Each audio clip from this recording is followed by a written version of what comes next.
Lucky Podcast. I know our boys in the field, and sorry for the late start. Early things to get left. Had to get some qualifications done out in the AZ. Brought to you by ONORA Whiskey, OnoraWhiskey.com. The premium American whiskey. OnoraWhiskey.com. Lots to talk about. Max Bullough, we'll hear from him. Gino GUIDUGLI, we'll hear from him. And then we'll hear from Leonard. That's the man we want to hear from. Yeah, we'll hear from that dude. No sense in trying to make up stories. Hear from him for himself. It seems like he says some of the similar things that SHAUN pointed out from the practice report.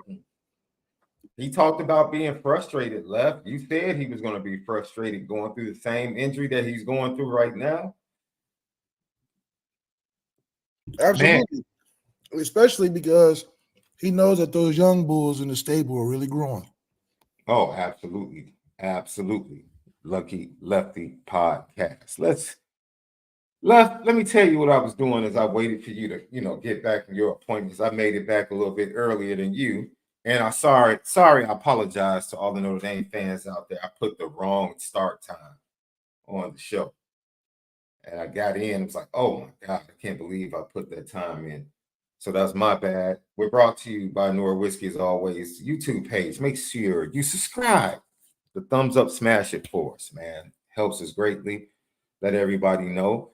Late night. And then once you go to Apple Podcasts, Spotify for the audio edibles on a daily basis, man. We are the home of the misguided passion.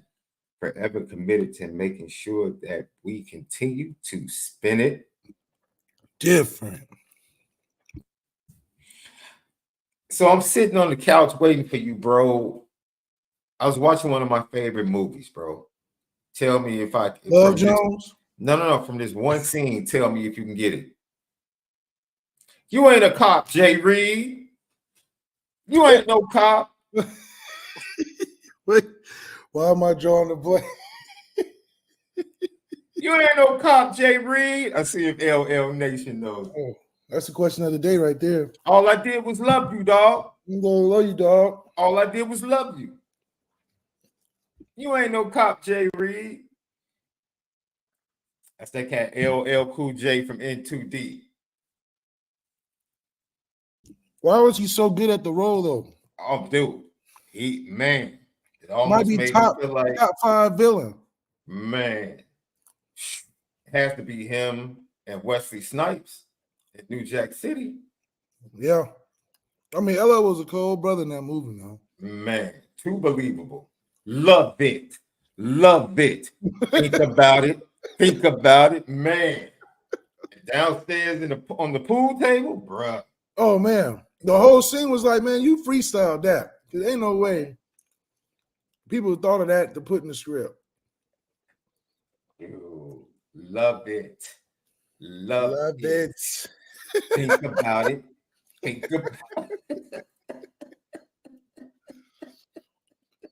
Omar Epps were made to play the protagonist in those type of movies.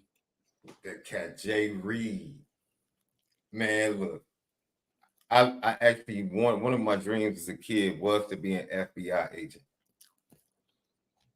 Like Chicago PD? Yeah, no, I just love solving like crimes and stuff and mysteries, bro. So, and then when I found out like the track for it, like most people go to the service to really end up FBI, NSA, Secret Service, that's the normal path. And I was like, yeah. And you know what? Ice-T is Daddy-O. Oh, no, it wasn't Daddy-O. What was his name? On New York Undercover when Ice-T was the villain. Oh, man. He's also one of the best villains. Oh, he said Malik Yoba? Man, I forget his name. Danny Up. I think his name is Danny Up. Because remember, he shot Malik Yoba's fiance. Oh, that's right. Yeah. Yo, that's what's up. Question of the day. Give us some of your best TV/movie villains of all time. TV/villain movies.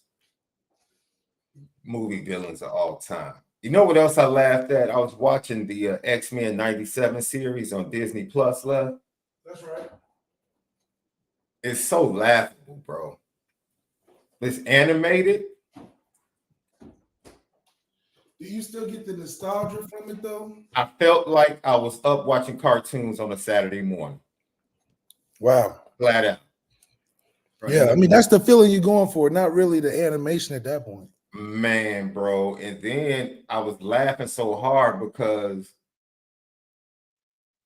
everything was like nostalgic, but it was funny from an adult standpoint. Because I'm like, yo, we used to think this was so dope back in 97. Like these graphics. Well, like you would run home to go see it.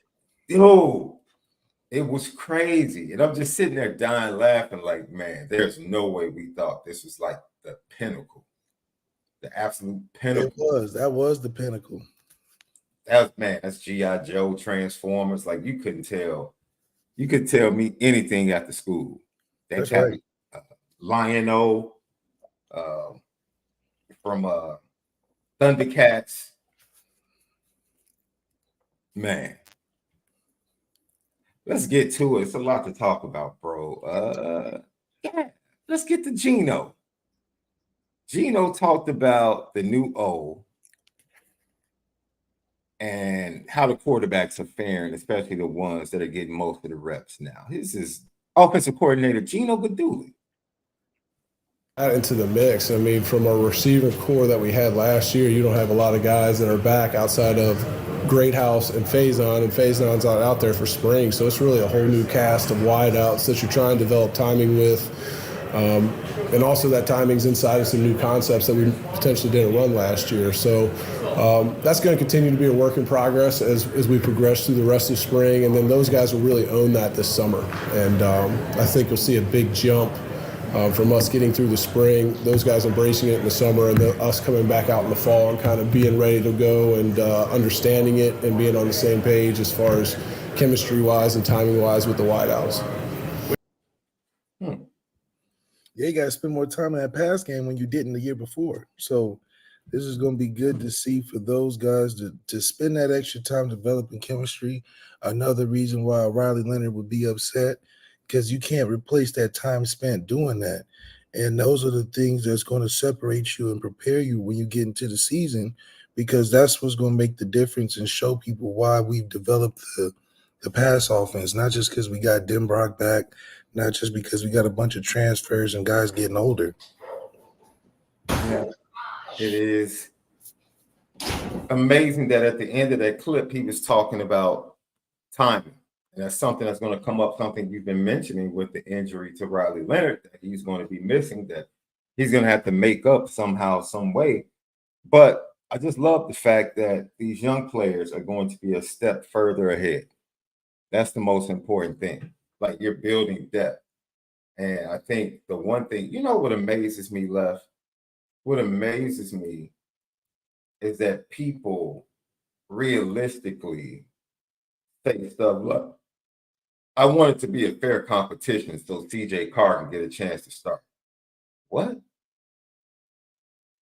This is high stakes football, man. You got to have a plan. You got to have a system, because you just out there going off of emotion. It's going to be tough to manage a team chemistry, and you definitely can't be messing it up at the quarterback position, because that's who's going to be the driving force of your offense. So it's really important not to play around with that. I think Marcus Freeman learned that in years before, which is why he said early on in the conference, he said, listen, it's going to mess up he wants Denbrock and Gino GUIDUGLI want a guy with continuity. And Marcus Freeman wants to select a guy coming out of spring. That's the schedule. Because anything past that, you getting in dangerous territory and not having a guy ready to play. Especially coming out in the beginning of the first game of the season, you can't look flat, even though you will get better as the season goes on. But everybody's coming out of camp going into that first game. So you're going to get everybody's best shot. And a team like Texas A&M, because they've been playing so much football, you don't want to be caught by surprise having a starter that has a third of the experience. a third of the prep time. It's like you going into these cooking shows and they have a time limit on what to make, and you're starting 30, 40 minutes behind. The food not going to be ready because the food going to take an hour to make, and you jumping in 30 minutes later. You're not going to have it on time with everybody else's. It's not going to happen. So it's important for a guy like Riley Leonard to find his way to be in the position to get packages. Oh, you jumping in late? Just make the potatoes, make the green beans. Why don't you bring the rolls and order fruit tray?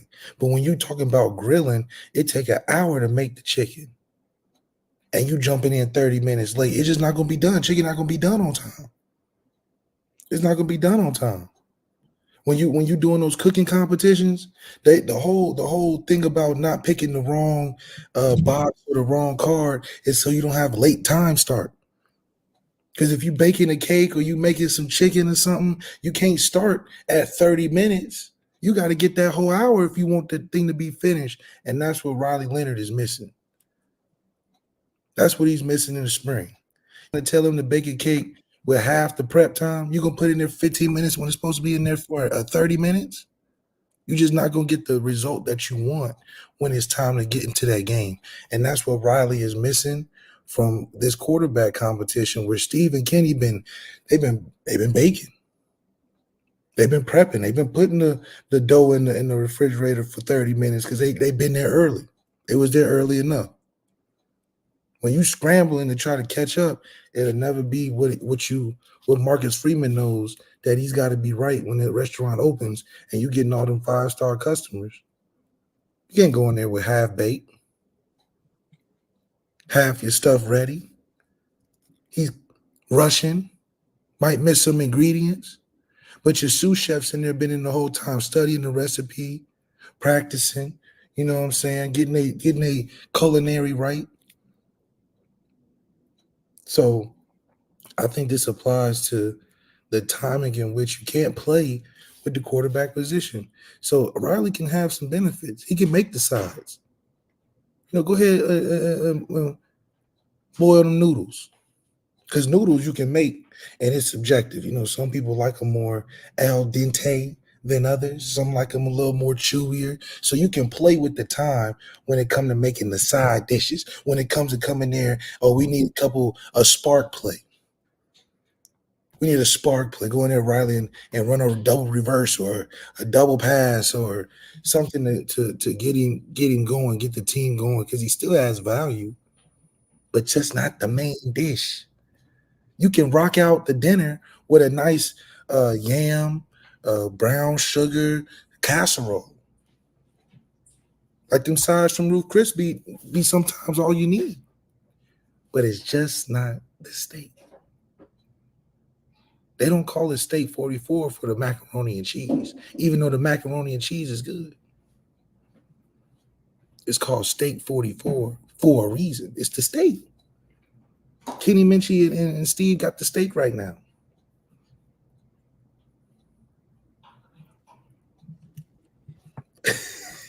I was just letting you cook, man. I didn't know who was the sous chef. I'm like, I stepped away and came back. You were in full food analogy mode as always. Lucky Lefty podcast. Look, I don't care who starts. Just get the best. Get the best dude. That's it. Get the best dude. You brought up Kenny Minchie. This is what Gino GUIDUGLI had to say about him. Just there's a natural progression. Last spring, he was very similar to CJ, just coming in, trying to learn the offense, try getting accustomed to the speed of the game. You can see the game starting to slow down for him. You can see, pre-snap, he's able to kind of recognize what's about to happen to him defensively and play with a little better anticipation. He's playing with more sense of urgency. So I'm happy right now with where Kenny's at, how he's playing, how he's progressed. And what has kind of Steve's mindset been this spring, and where has he kind of improved the most? I think all the time in our quarterback room, I always tell those guys, at the end of the day, it's you versus you. It's not Steve and Riley or Kenny and CJ. At the end of the day, it's Steve and Steve. And Steve had a tremendous opportunity last year to learn underneath Sam. and kind of watch Sam's routine and how he prepared himself each day for practice, how he prepared himself each week for games. And you see Steve kind of emulating that same routine that Sam had last year. And I think it's really paid off for him. I think he's doing a great job leading the offense. And, with a new offense, I think the room as a whole has kind of grasped the offense pretty well as far as connecting the dots from some things we did last year to some similar things that we're doing this year, and then taking the new stuff and just kind of ran with it. So, again, happy with his progression.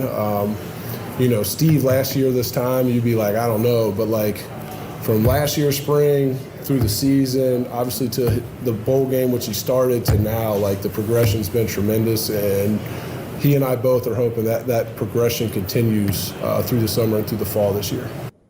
Yo, let me tell you something. Gino GUIDUGLI's honest. He talking about I don't know. Bro, it's no hyperbole left. The distance that Steve Angeli has traveled in development from this time last year, that's confidence, man. I don't know. I'm just telling you. I don't know how much more room he has to grow, but if he continues to grow a little bit more, you're talking about a pretty good college quarterback. I'm not about to sit here and say he's a national championship winning college quarterback, but he's a pretty good starter in college football if he progresses anymore. And Gino seems to think he can get better. He's already said he's confident.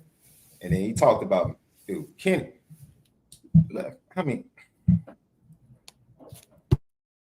Yeah, I think it's just one of those things that when the ball gets in your hands, are you going to run and score a touchdown or not? And this is just a matter of what opportunity does when you get a guy in the right spot where he's getting enough taste to get confidence about his own game. And then, not to mention the fact that we have a team that's surrounding Steve.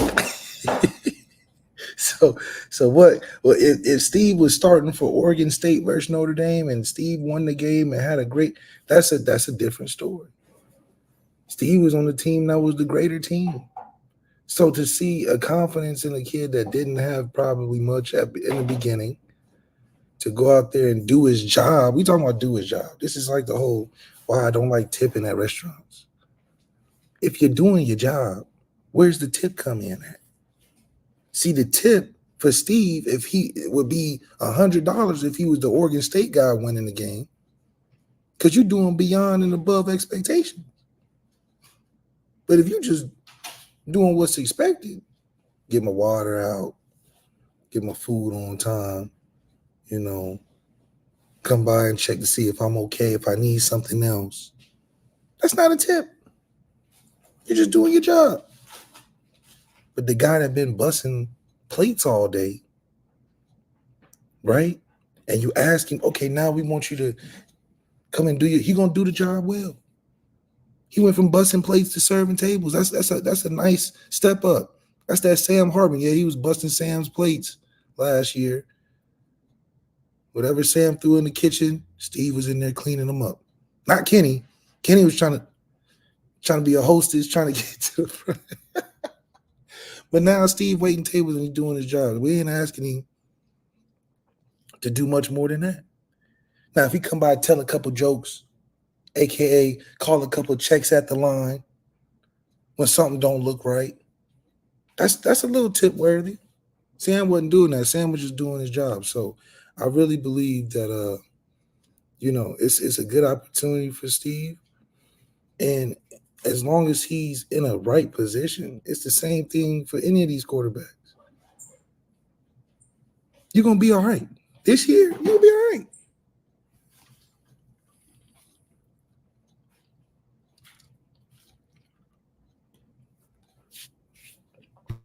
I got Truman Dumel. As always, we appreciate you, brother. How we feeling heading into the spring game? And Malik, how you feeling about the Lakers and the play-in? Thank you for the super chat, my brother. Lakers in prime position. I just watched Brown's podcast. He's all right. He's going to be all right. Spring game, I would just love to see them make it very competitive between the quarterbacks and leading their teams in victory. I always thought that was a good tell going into the season, just how the competition was going, if there was one, but also to just have the stakes put at a certain level to where those guys can really show off how they can be different and valuable to the team. You know, this is you versus you, but at the same time, we need to see some traits and some qualities and some talent stand out to see what the quarterback room has. You know, everybody's been running basic stuff. Can you make the basic stuff look good? That's how you know if you got a team that's going to be all right in the season. So we go from Kenny Minchie and Steve Angeli to the darling of the room, of course, freshman CJ Carr. This is what Gino GUIDUGLI had to say about the freshman. Yeah, CJ throws the ball a little different. Like at times when Riley's been out, I've had to warm up with him. He's one of those guys you don't want to warm up with because that ball comes out of his hands about 100 miles an hour. And just being a true freshman, I think his ability to come in for our bowl prep stuff really helped CJ just from a comfortability standpoint in terms of getting in, getting around his teammates, understand the practice schedule, understanding the lift schedule. So now when he comes back for spring football, like that's part of it's not new to him. It's just a new offense, and I've already got a taste of what the speed of the game is in those bowl practices. And you're really seeing him benefit from that, I think, this spring because he doesn't look like a true freshman that just got there when he's out there. And really happy with his progression. I think he's going to be a really good player. Your thoughts, Left? Well, he pretty much look. See, I hate to be the bearer of bad news. He just told you that CJ is on the same plan as Kenny Minchie last year. That's what he just said. So I don't. That's what he just said, right? I just don't understand why people would even want to see CJ Carr this year.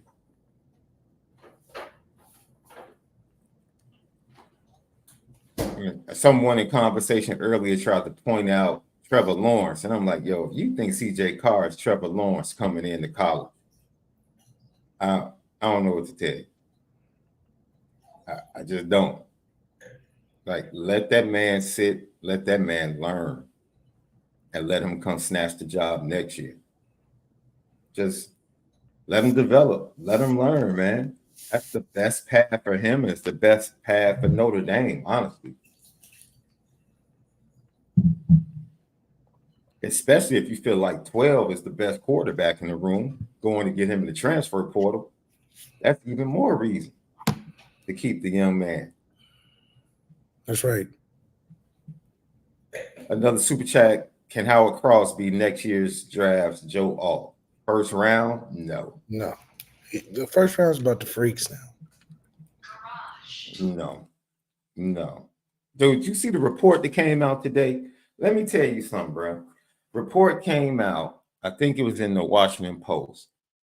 The Washington Redskins offered the Bears the number 2 pick, the 2025 first round pick, the 2026 first round pick, and a player to move up one spot. And the Bears said no. You know what that means, Left? If Caleb Williams is not a Hall of Famer, the Bears are stupid. If you had offered me, you on mute. It's enough that they're drafting him. Look, if you had come to Sean Davis as the GM of the Bears, knowing that Jaden Daniels was right behind him, and you offered me your next 2 first-round picks, I get the draft second, so I can still get my quarterback. I still have the 9th pick in the draft, so I can get a pass rusher and an offensive tackle, and get 2 first-round picks, possibly in the top 10, or at least in the top 20 over the next 2 years, and a player. And I said no. Boy, you better know Caleb Williams is the next Pat, the NFC Pat. You better know without a shadow of a doubt. I think if you compared him to a Jordan Love, I like those chances. That ain't it. If he's gonna be Jordan Love, you take the picks. Ain't no. What do you mean Jordan Love was about to go to the playoffs last year? Once again, if I have Justin Fields on my team already, and you're giving me the chance to have 2 first-round picks for the next 2 years, and I can draft another young quarterback at 2, and still get a player at 9. You're telling me you think this cat Caleb Williams is that dude? That's what you're telling me. Well, he's got the DC connection. I don't care what connection he has. That matters a lot. No, I'm saying send him to DC then. Oh, you said you taking a deal. Yeah, absolutely. Send his tail to DC. But if Ryan Poles doing it knows that he don't have no strategy if he don't get Caleb Williams. He's built the whole offseason into getting him. So to just right now flip, he don't have a strategy of draft and how they gonna go if they don't get him number 1. I bet you, someone, you're right. If he was from Dayton, that cat left would be like, oh, he's the best ever. No. I'm realistic. He's the best ever. I'm realistic. I'm the best ever from Dayton. Lucky Lefty podcast. There it is. QBs. Enough said. Hey, QBs can't find too many from Dayton, I'm telling you. All right. What about Riley Leonard? Well, I keep saying OC, his quarterback coach said this. It was great to just see him out there today in some 7-on-7, and he's progressed a lot faster than we thought, just coming in and getting his ankle cleaned up, and he's done a great job of just anything he can do, he's going to get in there. So the walkthroughs, the blitz pickups, and all the things that he's kind of his limitations allow him to do, he's going to get in there and do. And he got in to finally do some 7-on-7 action. So we'll continue to build on his progress from today. But I just want to see him lead. I want to see him try to learn the offense the best as he can without out there repping it, which I think he's done a great job of, and just continue to get healthy. 7-on-7 called a catch-22. Mm-hmm. In many different, like a Kendrick triple, quadruple, double entendre. Oh, I hear your boy has a little something dropping on Friday, possibly. It's rap beef. Anyway, The expiration date is over, but I mean, at least he has something coming. Expiration date. Oh, J. Cole gave an extension. He done gave a 10-day contract. Because what was that, Jake? Go ahead, though. Go ahead. I like the fact that it's a double entendre for many reasons. If Riley somehow oversteps Steve and Kenny Minchie's progress, that means there's something wrong with Kenny Minchie and Steve. Something wrong with that. I already thought they were too far off, but if Riley comes back in the fall full time over this, there's something wrong with the quarterback room. Or Riley is really the answer, which I find hard just because of a preparation standpoint, not because of a talent. Well, his talent is effective. The best part of his game is running around, throwing the football. So I think that from a package standpoint, man, Optimus Prime can be just who we call on when Steve stalls throughout the season because this is his first year. Let the Steve experiment go. Supplement that with Optimus Prime, Riley Leonard, and I think you can get through the season. And then if they both crash, Kenny Minchie's right there to save it, and that's what you commit to after that 6th, 7th game in the season. You just go like that. I don't need 2 quarterbacks crash. No, bro. No. Now I don't think it's going to crash because we have such a good team. Because like we talked about earlier, all 3 of these guys can win 10 games. It's about the playoffs is where the difference is going to lie, and which quarterback is really the one we need to go moving forward. We're not going to find out until we go through a playoff situation. So that's why this is the open field. You can try any one of them. I think there has to be an urgency to play all 3 at some point or throughout the season. Because, I mean, come on, you can. And we need to go through this soft schedule and UConn these cats. Oh, for sure. We can UConn these They cats. need to UConn. They need to UConn Northern Illinois, Purdue. UConn these cats. Everybody. Flat out. There shouldn't be one game. There shouldn't be one game outside of maybe Louisville. No, I wouldn't even take it that far. That the starting quarterback should be taken. Do you realize in the last 2 years, I heard this today, and when I heard it, when Seth Greenberg said this, I said, that is the craziest thing in the world. Seth Greenberg said in the last 2 years in the NCAA tournament, UConn has ended every game with their walk-ons on the floor. When I heard that, I said, that is absolutely dumb. He said, Danny Hurley's son has dribbled the clock out in every tournament game.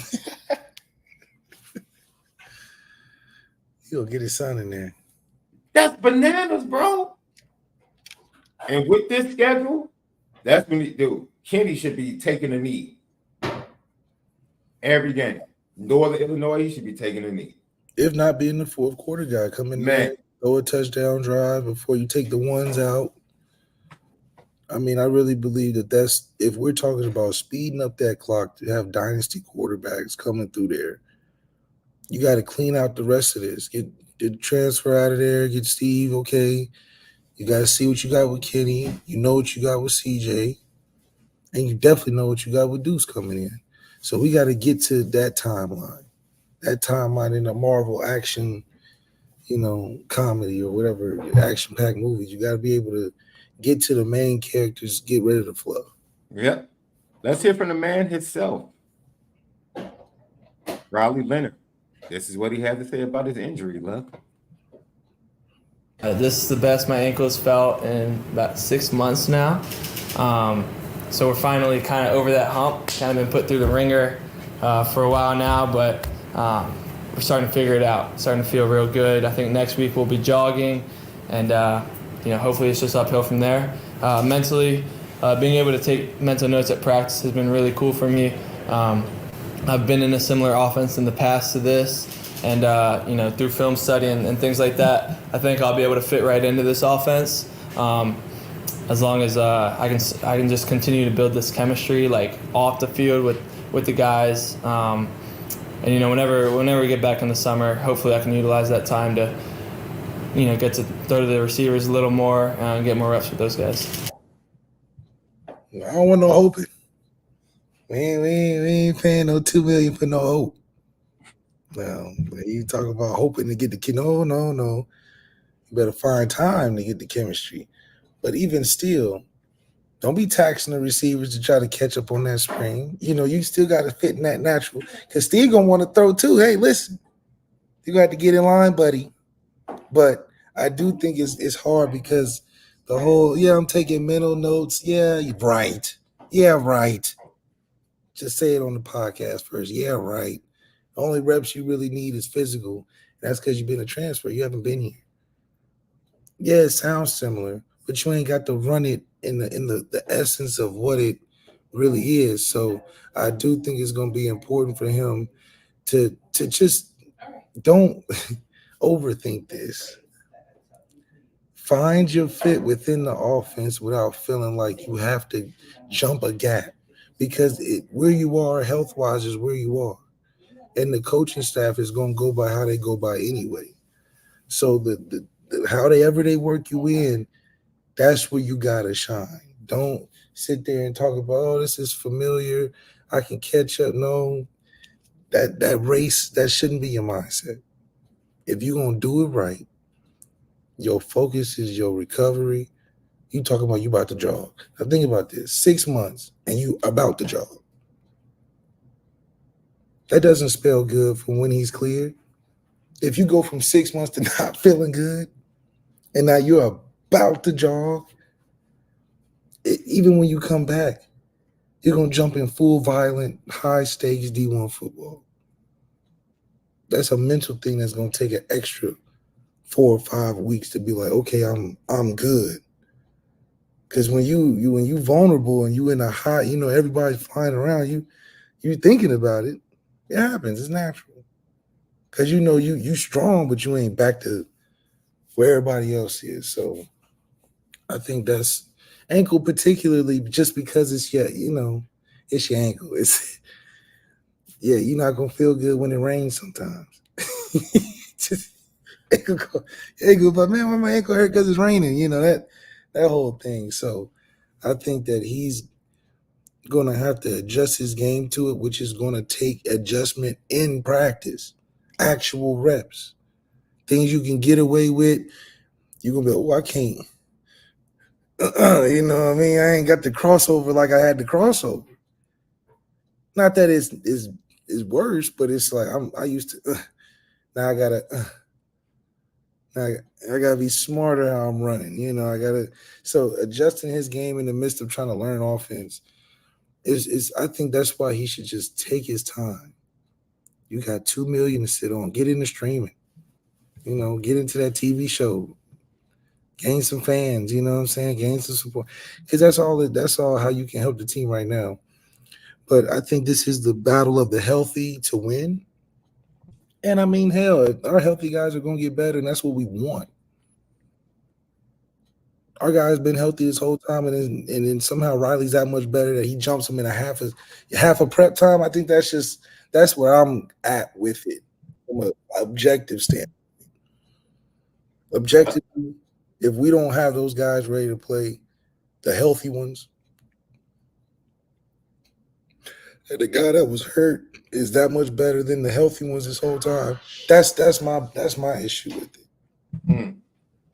Yeah. So because then I'm saying get rid of all three and we go with CJ and Deuce and then go with whoever we got after that. Lucky Lefty podcast, man. You're right. That would be disappointing if he comes back after missing time and he's that much better than everybody else. That much better on a half ankle. Learning a new offense, he's that much better than everybody else. Like, and that's why I'm like, yeah, Riley can help. But if we're forcing this whole, he's the answer when he doesn't have to be. That's the problem. Lucky Lefty podcast. When we come back, we go to the defensive side of the ball. We hear from linebacker coach Max Bullough. Hey man, he's become right behind Mick and Dylan McCullough. Max Bullough might be my favorite assistant coach, bro. He literally might be my third favorite assistant coach. He got that movie as to him.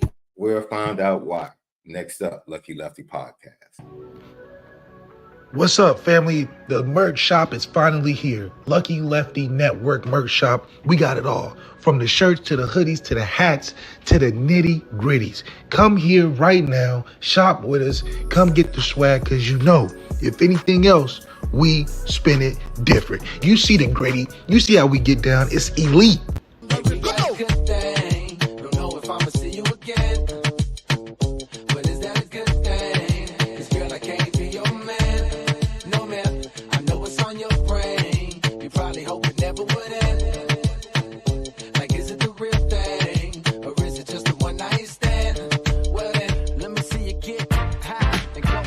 Lucky Lefty podcast. Back at it.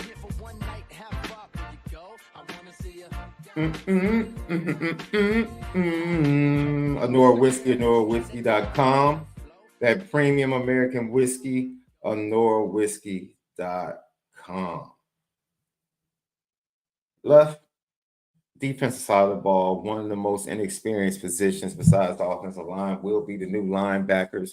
Jack Kaiser returns as a senior, fifth-year senior. But the talent, in my opinion, at that position takes a step forward. Max Bullough, after being a GA for a year, coming from Alabama, now enters the fray as the new linebacker coach at Notre Dame with the departure of Jared Parker and the departure of Chris O'Leary from the defensive side of the ball. He met with the media, and he was asked about his fifth-year senior and what he brings to the program. He's always been that for us. He's always been, even since I got here, he's been the utility knife in terms of being able to play any spot that we ask him to do, which is a valuable part of what he is. Kai's is one of the most improved, in my opinion, over the last year and a half or so since I've gotten here. Okay, he's always known what to do, but he's finally starting to take even more control of the situation out there. And then really more so for Kai's, it's as simple as you got to go take more shots. You got to take calculated risks, and you're smart enough to know when those are. Don't make dumb decisions, but you got to take calculated risks. It's not enough to do my job.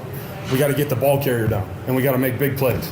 You got to take calculated risks. It's not enough to do my job. we got to get the ball carrier down, and we got to make big plays. Take calculated risks. It's not enough to do my job. We got to get the ball carrier down, and we got to make big plays. Left, I almost jumped up and shouted. That man said it's not good enough to do your job. Notre Dame has been do your job university. Do your job university. Oh, man. Since day one. Man. That's the moniker. Just do your job. It's not enough. Max Bullough just told you. He just told you. Bar raised. It just Yes. for now and forevermore. It's doing your job's not enough. That's on a shirt. Man. That's where the players buy in at. Because they're used to hearing, just do your job. Do your job. Do your job. Do your job. That's what we hear from the coaches. If we just execute, if we just execute, we just do it what's on the paper. Man, look. He's saying it's not enough. No. That breaks the ceiling open because now they looking like what's good enough. He said the ceiling is the stars. That you may land among the moons and the clouds. Oh boy. Come on now. You're gonna make me pull out the organ now. Come on now. It's too late. It's too late. I'm telling you. Because now it's like the expectation is we're gonna push until you can't go no more. It used to be just do this much and you good. You can take off, you can miss a tackle because you was there. Because you did what was on the paper, and you blew the tackle, but you like, hey, I got there. Forced him inside. We let Caleb Williams run around all day, and because we chasing him, but that's not good enough. Mm-hmm. That's not good enough. So we bringing them down. That's above expectation. So this is where Max Bullough has set the linebackers, which is going to ignite everybody else, because the linebackers have been used to make the right call, get guys in order. That standard isn't good enough because now you got to do that and you got to go make the tackle. How about that? And you got to shut the block. You ever been in film room with somebody that always wanted to point the finger? We're going from paid salary to paid commission. Yeah. You just been around someone, even at your job, if you're in a board meeting, man, they're like, well, I did this. This was what I was asked to do. I did that. Project ain't done on time, but no. You like, I did my job. Yeah. I did my job. They asked me to color in between the lines. Hey, I did that. Hands go straight up. Yeah. No accountability. No. That's exactly where we're going. And the standard is set. And this is not even the fall camp. He's telling you this in spring. Doing your job not good enough. That's why he told you earlier he didn't want to let the cat out the bag when he was saying, oh, we got guys that know what they're doing, and we're grateful for them. We still got one of them, Jack Kaiser. He knows what he's doing, and we're grateful for him, but that's not what's going to play. That's not going to be all what it takes to play. Trust is a factor, but making plays is what's going to get you out there. I trust that you make plays, not just trust that you're out there. So look at here. I think Notre Dame fans are ecstatic hearing that from the linebacker coach. The guys that make plays. The guys, one day after Al Golden was like, hey, young players can be leaders too. And we don't need seniors to be leaders. Now you got a linebacker coach saying, hey man, yeah, that's cool. Jack Kaiser's gotten better. That dude got to make some plays. That's cool. He can help teach, help get guys in the right spots. But he can do it from the sideline too. Yeah, signal plays in. That's what you do. You ain't gonna make no plays. Signal the plays in. Signal the play to make the playmakers make the play. Absolutely. Somebody gonna make the play on the field. Either make the play or tell us what the play is, or you beat a play.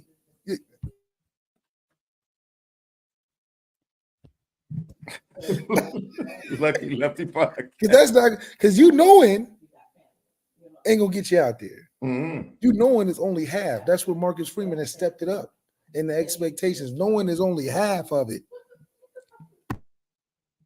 And the two names that's been buzzing at the position all spring have been Jalen Sneed and Drake Bowen. And So to me, in a recruiting, an optic version, if I had to just look at the linebacker core, that's who I'm optically looking at. Like, oh, those are the guys. so like a Thomas Davis Jr.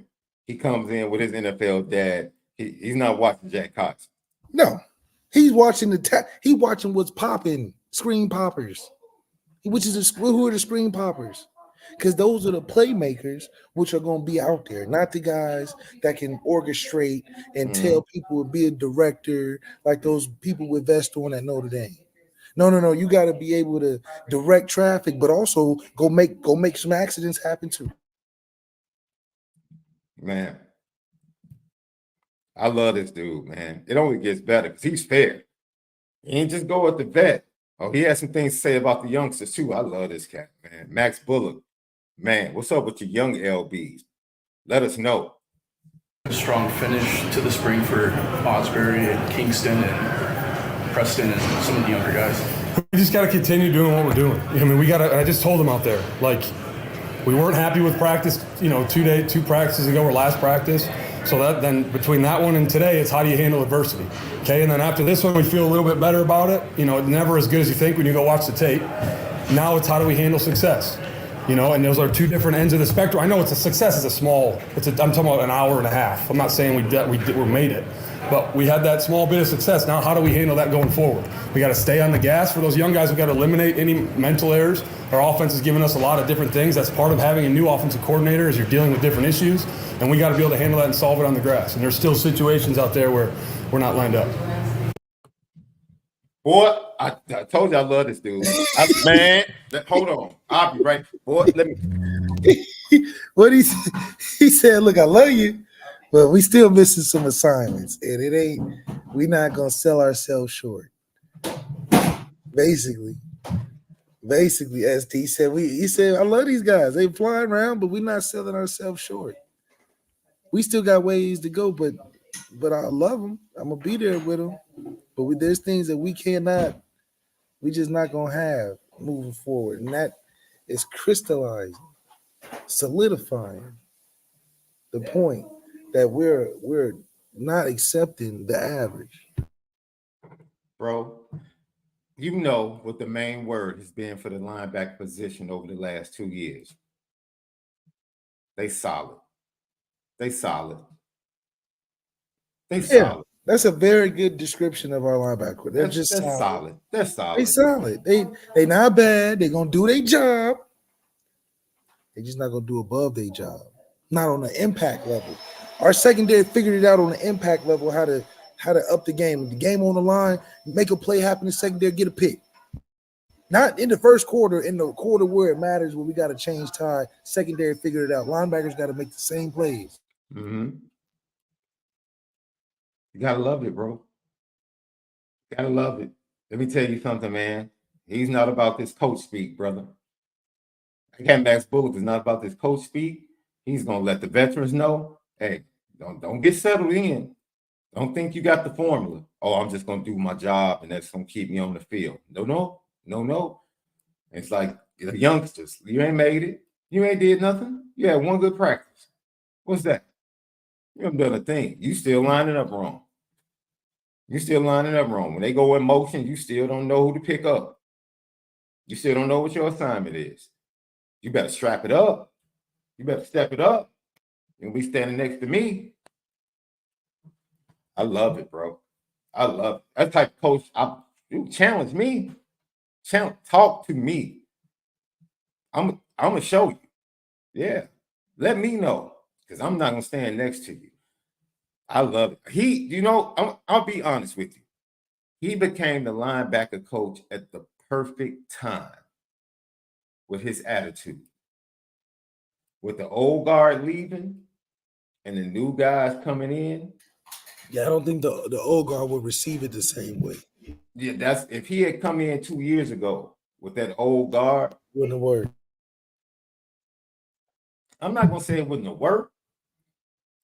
He couldn't get the most out of it. How he can get these young guys longer. Mm-hmm. Yeah, but I think for the transition of these guys in this position, he really is the perfect linebacker coach with the mentality that he's bringing. He absolutely is. Yeah, for a young guy with young players, Come on. Yeah. I absolutely love it. Love it. Lucky Lefty podcast.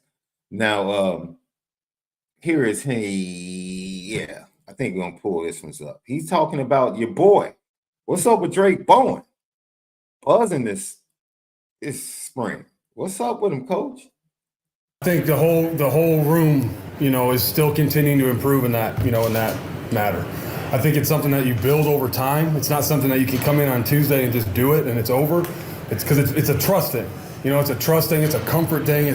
Can I listen to the guy when it's fast, when it's chaotic, when it's moving fast, excuse my language, but can I do it when it's hard? And you have to build trust on and off the field with the guys. So to answer your question, I think everyone's improving and Drake has a lot, but it's a moving process and we're still in the middle of it.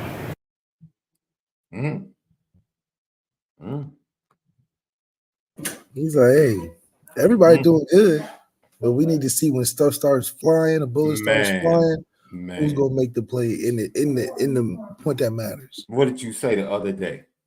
Max Bullough is a coach that is committed to making everybody in the room uncomfortable. There is no level of comfort in this linebacker room. None. Not while I'm around. He's letting you know, nope. You're gonna feel it, man. You're gonna know. If you're not making plays, you got a problem here, buddy. It's quite refreshing, some of the things we're hearing from the coaching staff this off season left. I have to be pretty honest about it. I'm excited. Yeah, I'm excited because you get to hear from the staff. The staff was very mellow last year. Yeah, we're gonna go through it, take suggestions one step at a time. This staff is telling you we athletic. We got some dogs. We gonna surprise some people. We got a top 10 defense and a top 10 offense. This is from the staff now. Yeah. Staff ain't gonna lie to you. Yeah, Lucky Lefty podcast. So we are giving you guys a special show tonight. We gave you Lucky Lefty podcast. And what we're going to do is we're going to switch over in a few minutes because we're going to do 2 shows in one because that's what we do. We spin it different, Lucky Lefty Network. And we're going to let you, once again, we're giving you sneak previews of what the Threes Company podcast is going to be like. And oh, do we have some topics tonight left. Woo-hoo! I already know K Gibbs. He saw the topics, boy. He gave me the quickest thumbs up. You get the little thumbs up response. He gave me the quickest thumbs up. I was like, yeah, I could guess one topic he's really excited to talk about. Really excited to talk about, right? But let's close this Notre Dame stuff out. Overall, it's quarterbacks and the linebackers. The 2 quarterbacks on both sides, right? Linebackers are the quarterback of the defense. That is Drake Bowen. And then the quarterbacks that are going through the competition. What are your overarching thoughts from what we heard from Gino GUIDUGLI and Max Bullough?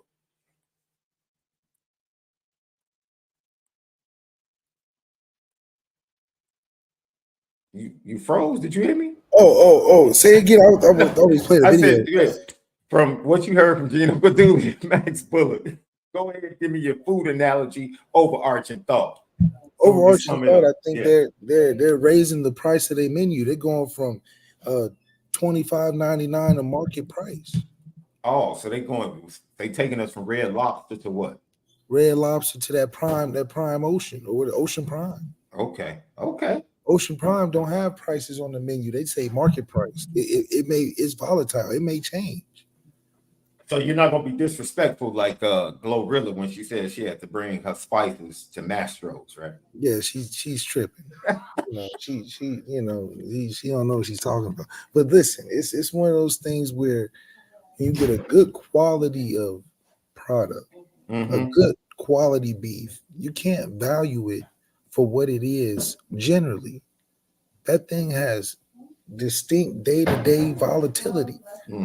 Because there's a rightness to it, a time and place when it's going to be at its prime. Because it's real, it's organic, it's the best of the best. Yeah. This is where Notre Dame is headed. You're not picking a lobster out of the tank at Red Lobster. You're getting something that's caught that same day. Hey, they got them cheddar baked biscuits though, bro. Hey, bro. They got the cheddar baked biscuits, bro. From the cheddar biscuits, which is good. The cheddar biscuits is good. That bread but you're getting the beignet treat. but you're getting the Bengay tree with the powdered sugar in the artistry. Okay. Okay. So yeah, the cheddar biscuits is good, but you're gonna take the Bengay tree every time. That's a good point. I can go, I go to Costco and get the cheddar bay biscuits in the freezer. So you're right. You're right. I mean, if I just really want the biscuits, you're right. You're right. Before we switch over left, we have one more super chat from our boy Truman Dumel. He said, Deuce Knight is our God, enough said. Yeah. Yeah. And all of those decommitment, things that were being talked about. Tennessee finally took their quarterback, George McIntyre, who, by the way, did not make it to the Elite 11 finals. That, we can talk about that. Josh Heupel might be like, I don't know. Ole Miss is the only school, Alabama, Kalen DeBoer, they got their guy. So it looks like Deuce is locked in, like most people on the Notre Dame beat said. Lucky Lefty podcast. Ladies and gentlemen, we come back. We welcome in our guy, Kim Gibbs. We're going to give you Lucky Lefty and Three's Company all in one night, man. That's what we do. I hit the wrong button, Left. I'm sorry, guys. We'll be right back. Lucky Lefty podcast. We spit it different. What's up, family? The merch shop is finally here. Lucky Lefty Network merch shop. We got it all. From the shirts to the hoodies to the hats to the nitty gritties. Come here right now. Shop with us. Come get the swag because if anything else, we spin it different. You see the gritty. You see how we get down. It's elite.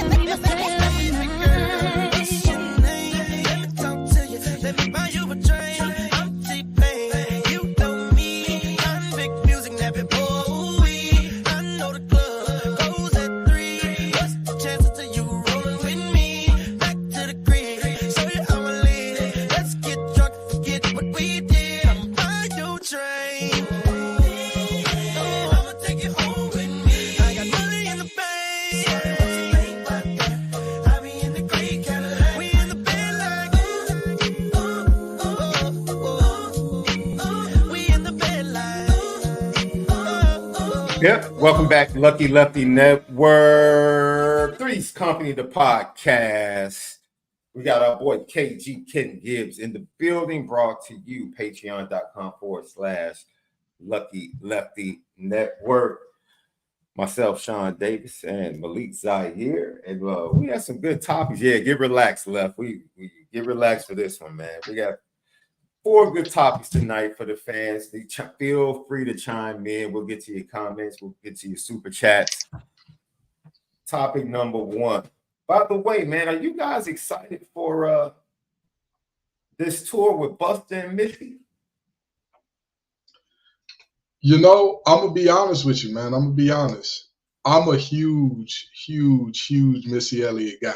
So am I. I'm not going to lie to you, okay? Yeah. No. I can't imagine a world where I wouldn't be excited about it, especially since the prices are more reasonable than they were for the Millennium Tour. That wasn't, it wasn't too much longer ago.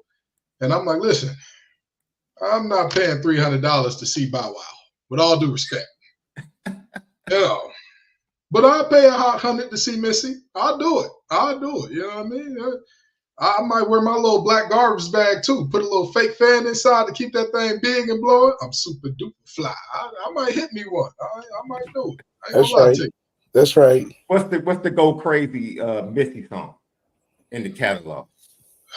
Oh man, it's so many of them. Which one do you even? Touch it, bring it, babe. Watch it, turn it, leave it. Stuff. That's the Busta song for you.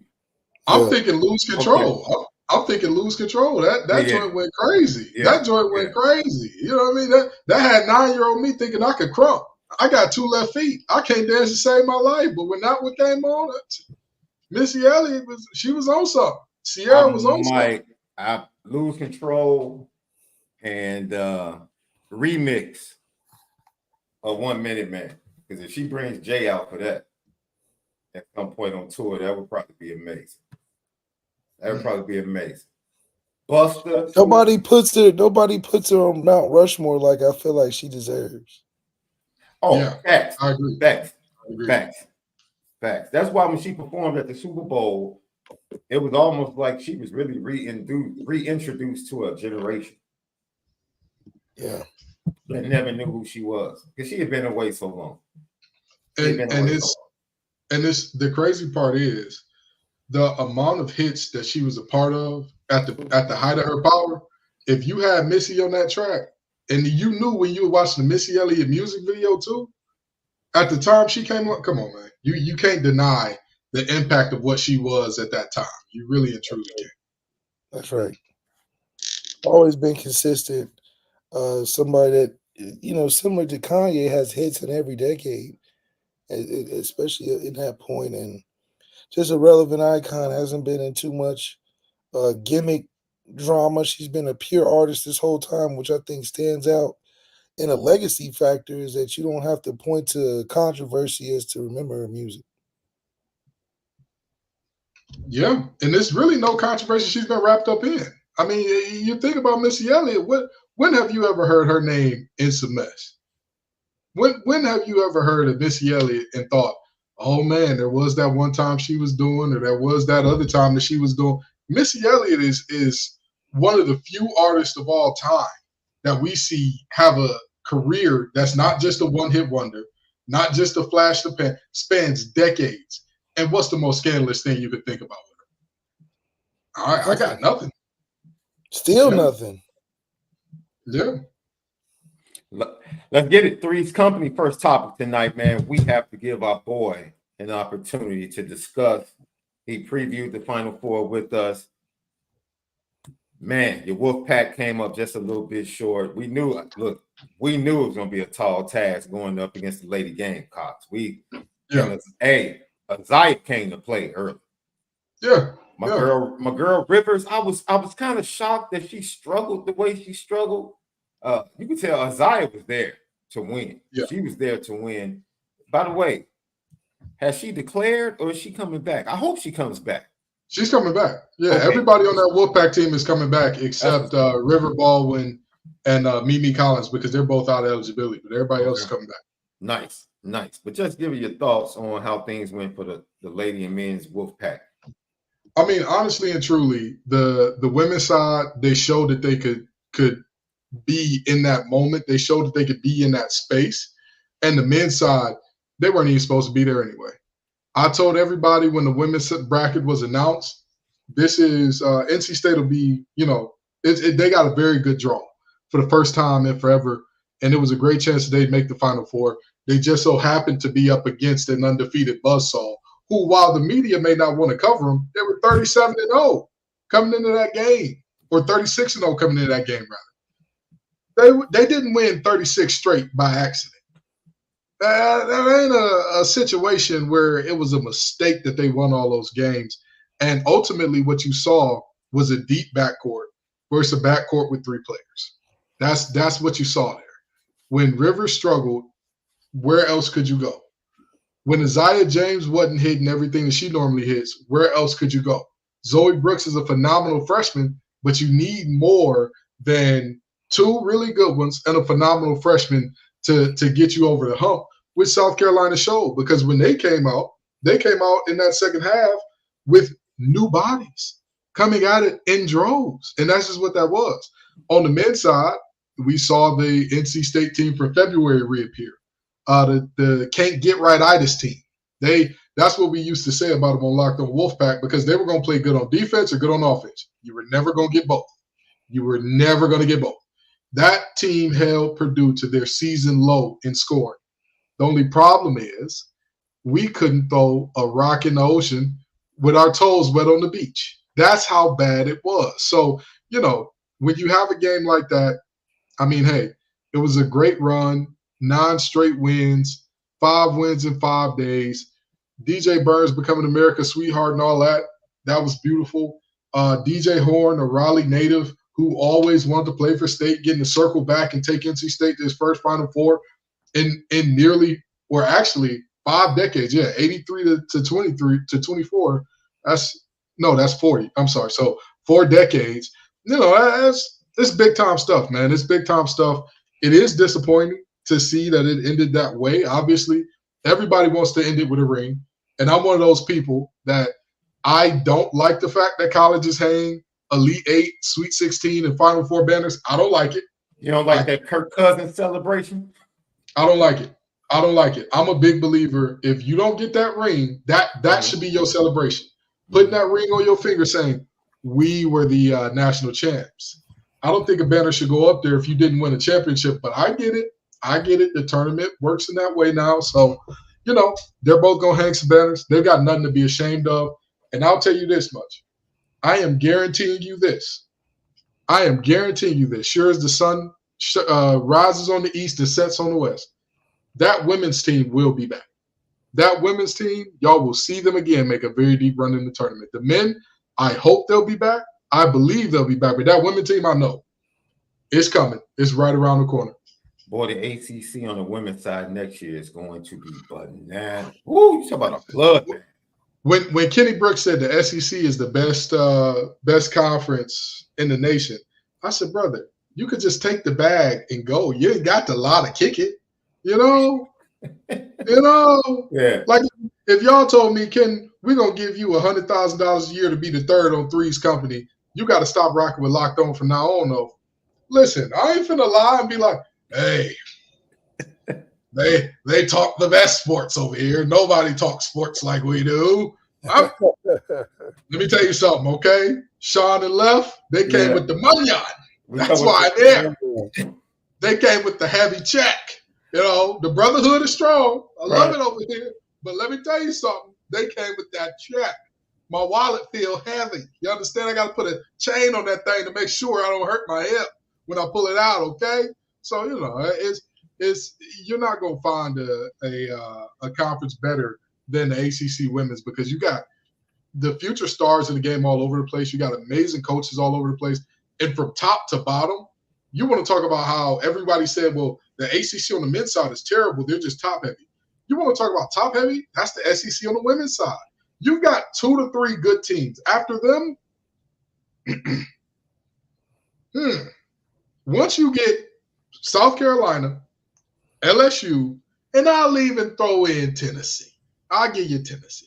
That's because they played it close. They was a good matchup for South Carolina. I'll give you Tennessee. I like the groundwork that's being laid by at Ole Miss. I like the coach. Okay, I'll give you those 4. After those 4, who else you got? Who else you got in that conference that you know is like, hey, they ain't to be trifled with? Because even the bottom dwellers in the ACC, they coming up. You look up in Virginia is pulling off top 25 upsets out of conference. I'm like, what? The Cavaliers? Yeah. They used to be a laughing stock. But, you know, that's how it happens. The ACC women's, that competitive nature, that fire, if you want to win anything, if you want to do anything decent, it's going to rub off. Because you know that if you don't have no ball players in the ACC on the women's side, don't worry about it.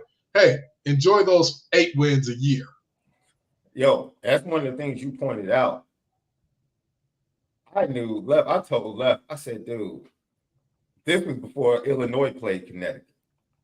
Left called me and said, hey, your boys got a chance? I said, not in hell. Not a chance in hell. No.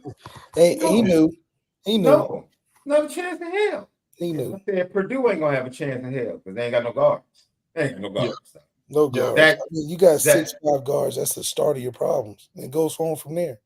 Yeah. Zach Edey can go for 40. It don't make a difference. He would have to go 50, 20, 6, and 5 or something like that. No, he would have had to go 50 triple-double. He would have had to go 50 triple-double for them to have a shot. Because if he got 10, 15 blocks, then they might stop going to the rim. Yeah, Hurley got them boys traded up. That's what I'm saying. Hurley got them boys traded up. He might have had 15 blocks. They still would keep dropping to the rim. I mean, because they was making everything too now. They started making stuff and every time Edey would go for a straight back-to-back bucket, they would have a 3 waiting for him. So it was just like, it was tough sledding for a team undermatched. I'm not going to lie to you. I'm glad that UConn won it, man. I like Hurley a lot. I really do. I like their style of basketball. Theatrics. Absolutely. Absolutely. I love me a dramatic coach. Listen, I'm sorry. I don't know. Maybe y'all Cowboys fans. I'm not. I'm not with the Jason Garrett. Dan Campbell is my guy. You know why? Because he's dramatic. Yeah, that's about 4 years. That's the type of coach that's gonna fall down to his knees. You missed that game when I need it. I need that in But my that life. only lasts for a short amount of time before they get sick of that real quick. Let me tell you something. I don't know who the they that will get sick of that is, but in Detroit Lion Land, in Detroit Lion Land, we ain't had nobody win like that in forever. Yeah, Last coach we had one like that. Don't start losing. But Wayne Fontes. Wayne Fontes. That was the last coach we had to win like that. You think we finna run him out of town because he a little dramatic? Yes. Sure. Yes. Sure. Yes. Listen, let me tell you something. Mike Tomlin has learned the art of being a player's coach and a coach in the media, and that's why he's lasted so long. Dan Campbell got to learn that, or he's going to be. Mike Tomlin has lasted so long because he was with the best franchise in all of football in terms of stability. How many head coaches have the Steelers had in the last 50 years? 3. 4. No, 3, right? It was Coward and Tomlin. That's it. Well, Cincinnati too. I could tell you how many coaches the Lions had. Did you just compare the Cincinnati Bengals to the They hold on to their coaches too. Left. Marvin Lewis been there for about 20 years. Left. What are we talking about? I know you from Dayton, bro. Marvin Lewis has been there for like 20 years. The Cincinnati Bengals have not had a better head coach than Lovie Smith, bro. The Threes Companies podcast. First move. Don't do that tomorrow. As GM was to sign MALIK ZAIRE, who we thought was on crack after that. Don't do that. Did you just compare? Oh man, Lewis is a very stable coach. Here's the thing. Stable. I think he was 8-8. I think Marvin Lewis deserves more love than people give him. I honestly do. I think he deserves much more because people act like he stayed there forever just because the Bills didn't want to spend no money. No, he was winning games at a higher clip than what the Bengals were used to doing. I'll give him that all day and tomorrow. You're not gonna play. Coaches. You're not gonna sit up here and play like he comparable to 3 Hall of Famers. Noel is in the Hall of Fame. Cowher is in the Hall of Fame. Tomlin's going to the Hall of Fame. Like that's why is Marvin Lewis not though? Marvin Lewis is a picture of mediocrity. He's Black Jeff Fisher. KG, let him ask the question again. I want him to hear himself. Ask that question again, Lev. I want you to really hear yourself. There's plenty of Hall of Famers that didn't win a Super Bowl. That's in the Hall of Fame. Don't worry about it. See, I know what we got to do. We got to get you back on that NCAA drug testing system. That's what we got to do. We got to get see, for those of y'all who don't know, Lef and I know this because we went through it, okay? What you do is you go into the room and they got somebody that got to stand there and like you're facing them. So they got to watch you while you take the win so they know that it's you doing it. That's what we got to start doing. I don't know why y'all acting like Cincinnati wasn't that deal now. What are we talking about? Are you serious? Chad, Carson, a stable of players. Giovanni Bernard. Now I see what you're trying to do. You try to be like Nightcap where Ocho was talking about they could beat them Broncos. That's what you're trying to do. That's what you're trying to do. You can't fool me. Bengals were nice, though. Come on now. They were a good team, but they were not a team that just overshadowed by the Ravens at that time. Ben Roethlisberger was cooking. That was a good division. It was a good division, but I can't let you off the hook being the 3rd place team. I can't let you off the hook saying, hey, wait a minute. That's you speaking from Detroit and Chicago standpoint? Y'all 3rd and 4th place kings. Wait. Hey, y'all 3rd and 4th place kings in that division. How many Super Bowls did the Bengals have? How many Super Bowls did the Lions have? You can't bring up that. Y'all been around the longest. I don't want to hear that. But y'all not 3rd place in the last decade.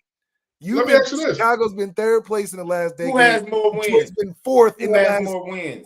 20 seasons. Marvin Lewis or Lovie Smith? Who has more wins? Oh my! One season, Marvin Lewis. Answer the question. Listen. No, because now you done got jumped. No, you done asked for the smoke with everybody. Exactly. And since we talking, let's tell the truth. Are 3rd and 4th place kings in y'all division. That's so interesting. That's so interesting. Can I ask you a question, Malik? Who's been to a conference championship more recently? The Lions or the Bengals? That was the first time in 25 years. It was the first time in 20 years for the Bengals when y'all went. Bengals went to the Super Bowl #1. Y'all ain't. Yeah, you did. Y'all haven't said that. You went to one Super Bowl, and did it result in the ring? Look, what did we start the show with saying? What did I say I hate? Banners for what? The Final Four and the Elite Eight. What does that mean? Detroit. If you didn't Y'all know get better. that, Y'all know better, Detroit. Why are we Detroit in this conversation after 1 year? That's what 1 year let me gives tell you y'all. something. Let me tell you something. Chicago just about as bad. Let me tell you something. See, Bengals fans, I didn't even know Bengals fans were like this. Because you know what, fans, I've always told you. I'll give him this. Marvin Lewis had more wins because he was coaching longer with the Bengals. But because he's an all-day coach. Lovie Smith had a much better winning percentage. It's not even close. For a shorter extended period. Let me say this. Cool. Did he make the Super Bowl? Did he make the Super Bowl? In the NFC North, if somebody asked me to rank the fan bases, this is how I would rank them, okay? Outside of the Lions, of course. I would say you've got the Bears at number 1, the Packers at number 2, the Vikings dead last. Everybody always says, Kenny, you hate the Packers more. How could the Vikings fan base be dead last?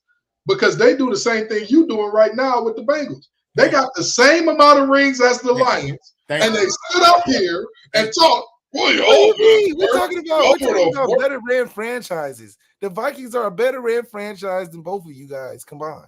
How many rings do the Vikings have? Wait. You know me. The Bears ownership is trash. We talking like how they run. You're not about to get an argument out of me at all. I have no dog in that fight. So you guys argue that out.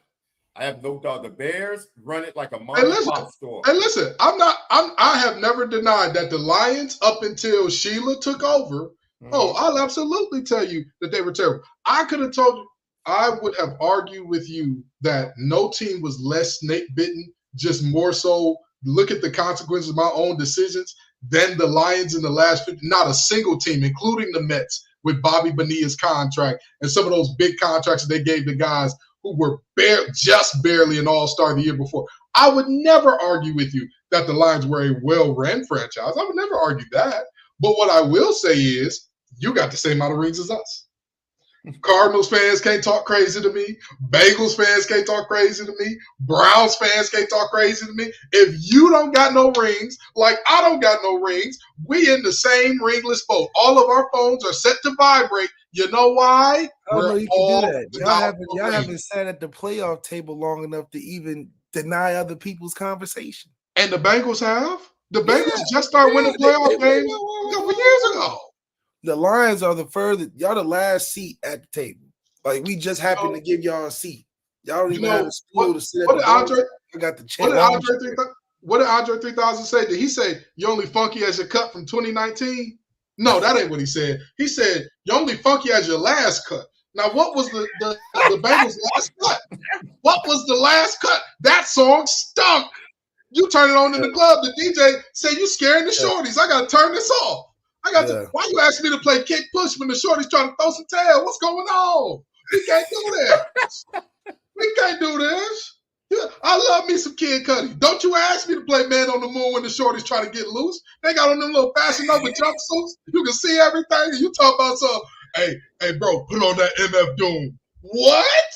Yeah, no. I love one beer as much as the next man, but don't you do that.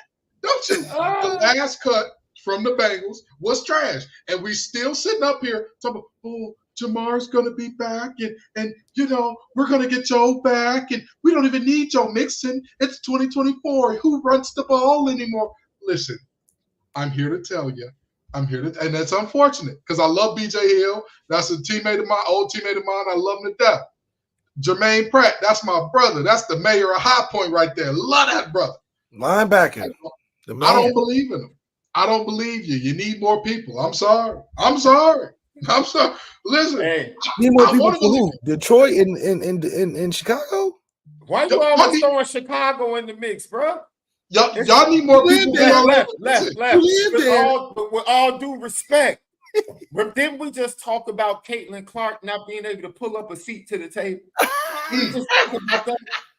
When you get a Super Bowl, you can sit at this table until you talk with the other non-winning. Listen, wait.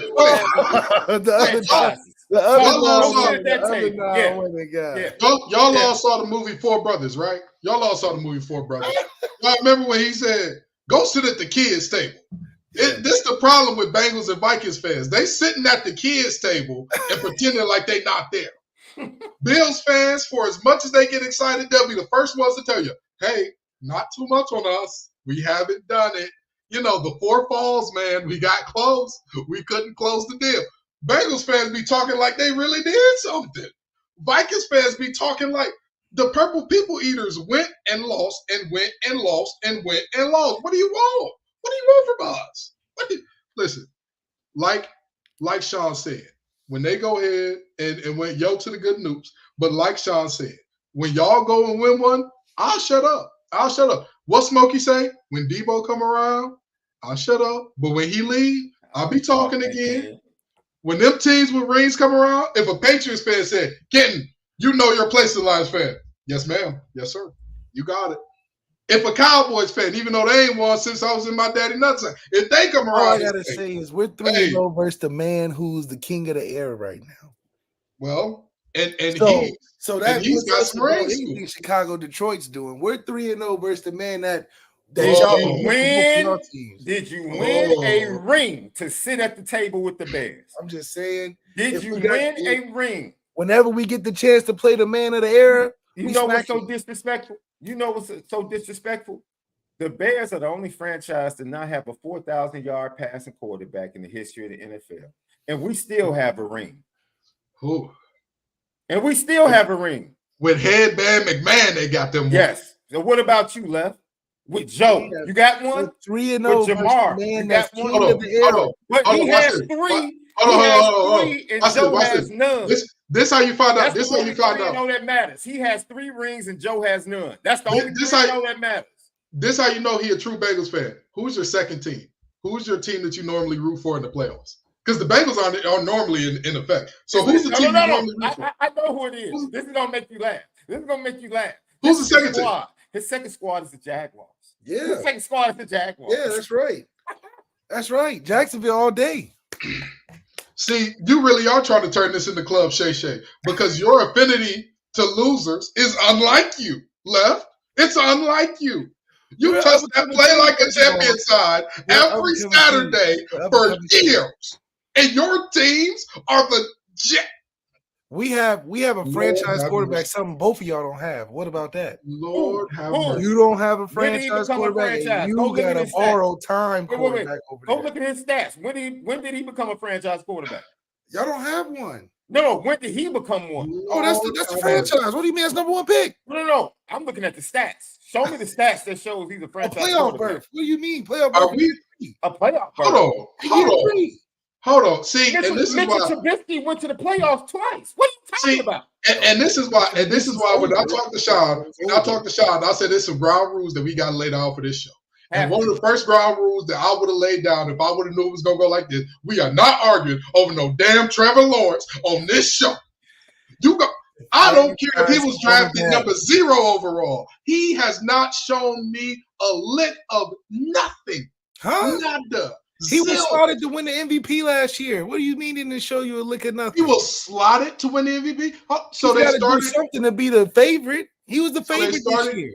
So they started off 8 and what? They started off what? 8-1, 8-3. What was it? It was the favorite going into last year. And what happened at the end of that season, brother? What happened? Man, listen. Come on, talk to me. It's a work in progress. It's a work in progress. Listen. For you to have a second team that's also trash is they're not trash. Oh, that's crazy. Oh, they're trash. Maurice Jones-Drew is one of the 5 best players in your franchise's history. That's trash, brother. He's a Hall of Famer. And I feel bad because the owner's from Chicago. Wait a minute, he's a Hall of Famer. Maurice Jones-Drew is a Hall of Famer. Are you out of your mind? Absolutely. Are you out of your mind? Not before Fred Taylor is a Hall of Famer. I'll give him that. Taylor's a Hall of Famer. Maurice Jones-Drew is not sniffing the Hall. He thinks Mark Brunell is the Hall of Famer. Quarterbacks is different, but there's that's why the second rule on the show need to be we need to submit drug tests monthly. We need to make sure that everybody on this show because Maurice Jones-Drew is definitely a Hall of Famer, just like Fred Taylor. How is Maurice Jones-Drew a Hall of Famer? By what metric? And I'm not even joking. Numbers. What? Okay, I mean this very genuinely. I mean this very genuinely. Tell me where he ranks all time in rushing. I don't believe he's in the top 40. I don't. I really doubt that. You might be right. Ain't no way. Because he had what, 3-4 good years where he was a top back? What are we doing? What are we? Listen, with all due respect, I can't believe what I'm hearing right now. I can't. And you see the look of disappointment that just went over his eyes. He just looked up where he is all time. He just looked up where he is all time. No, I'm looking up right now. He said, I can't tell this to the show. The numbers They gonna laugh me up. The They gonna laugh me up. He said he got out the top 25 and he was like, all right, let me go to the top 45. He got to be the top 40. He not the top 45. Oh my God. I'll find it. Listen. 3-time I Pro love. Bowler. He's a how many time Pro Bowler? 3-time as a running back? Come on. 3 times Wait, gets you in the it says hall. Running back. 3 times gets you in the hall. My brother in Christ. If 3 times gets you in the hall, then that means we need a lot 8,000 more. yards. KG, I'm gonna shut him up. I know Maurice Jones-Drew isn't a Hall of Fame. You know why? He's not better than Matt Forte. Hey now, I get that. And Matt Forte's not getting into the Hall of Fame. I'm with you when you're right. How you like them apples? How you like them apples? Matt Forte? Matt Forte. Matt Forte clears. He was better than Matt Forte. Matt Forte clears. Matt Forte, he's a better receiver, and he was more consistent for longer. What are we doing here? What are we doing? What? See, you know what? Stop. You know You what? stop, and man. this is why we need to Matt establish Forte that. wasn't better than Arian Foster. All right, listen. Arian Foster was way better than Matt Forte. Here's what are we the thing. talking about? Here's the thing. Maurice Jones-Drew had 1,847 carries for 8,000 yards. Mm-hmm. 346 catches for 2,944 yards and 81 touchdowns in 9 seasons. Would you like me to pull up Matt Forte's stats? He's played Matt Forte played like 13. Would you like years. would you like for me to pull up? Because Matt Forte went to the Pro Bowl more than 3 times. Just Okay, then pull up Frank Moore's numbers then if we're gonna do longevity like that. Longevity. This man just said longevity. So now we got to penalize him because he was healthy and played long. Not penalizing. We just try to put some equivalent. Like Matt Forte played a long time. There is no. I mean this very genuinely. There is not a world where Maurice Jones-Drew is a Hall of Famer, and that's no disrespect to him. That if there was a Hall of Good, he would be in it. He would be in it. There's a bunch of good players in the Hall of Fame, though. There's a bunch of them. And here's the thing. I know one that I don't think belongs in the Hall of Fame at all unless his equivalent from Detroit gets in, that he's going to get in because of his last name.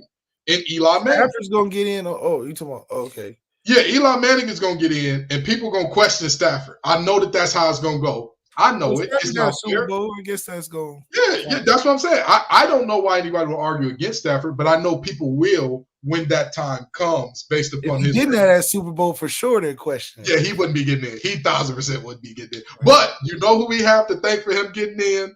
Them old sorry-ass Bengals. Them old sorry-ass Bengals. Boy, I've been one for them Bengals. You got the best tackle in the game. Thanks to Chicago. Thanks to Chicago. His division mate. Stop. Not us. It's the division mate. I'm trying to deflect. Listen. Take all the jab to the face. All I'm saying is you had the best defensive tackle in the game, tearing up your guards all game, and you didn't think one time, hey, we need to slide the interior protection to him. Hey, whoever this other defensive tackle, we'll leave A-Shot Robinson one-on-one. If he wins, whatever. But this one here, this guy from Pitt, he's now that's a Hall of Famer. That's a Hall of Famer. We know a Hall of Famer when we see a Hall of Famer. Okay? It's like what Cat Williams said. A 300C looked like a phantom until a phantom pull up. Maurice Jones-Drew looked like a Hall of Famer until a Hall of Famer pull up in the conversation. We talk about Aaron Donald now. That's a Hall of Famer. And for whatever reason, the Bengals didn't think, hey, we need 2 on that guy. And he destroyed their last drive. Boy, I tell you. In the Super Bowl, though. Just put in the Super Bowl somewhere y'all never been to. And Chicago don't remember what feeling like. I That's all I'm never saying. thought you would be a dude that likes participation trophies. Listen, I never thought you would be a dude. You would never let your sons bring a participation trophy home. hello. What are we Hello? doing right He now? lost to a Hall of Famer. That's okay. Listen, all I'm And saying stop, is this. and you're capping too, because last I checked, the last time the Kansas City and the Bengals played, Pat won. Last I checked. Mm. Oh, that's the last. Okay, so he's 1-3 versus the Bengals. That's not good enough. That's not good enough. Listen, But how many Super Bowls does Joe Burrow have? as many as Jared Goff. Yes, wait, Career. let me keep it gangster before we get to Tony Braxton. Uh-oh. When was the last? How many times has Joe Burrow called his shot? How many times for 2 straight years, Patrick Mahomes has booked a crib near the stadium of the Super Bowl in the summer. Let me know when Joe Burrow does He did that after Joe Burrow tore his ACL in fall camp. Lucky Lefty podcast. what Man, it we was. move on. That's what it was. He said, Jim Joe's not Jackson. in the running this year. He's hurt. Jim Go ahead Jackson, and book this. former NBA player, drafted by the Dallas Mavericks, was part of one of the biggest rumors in NBA history. He came clean about it, and he was still capped. Rich Eisen asked him about the rumor that he and Jason Kidd beefed over Tony Braxton that eventually led to the trio of Jamal Mashburn, Jason Kidd, and Jim Jackson having to be dismantled. And the promise of the Dallas Mavericks went away. Now he told Tony Braxton? Over Tony Braxton. Now he told Rich Eisen.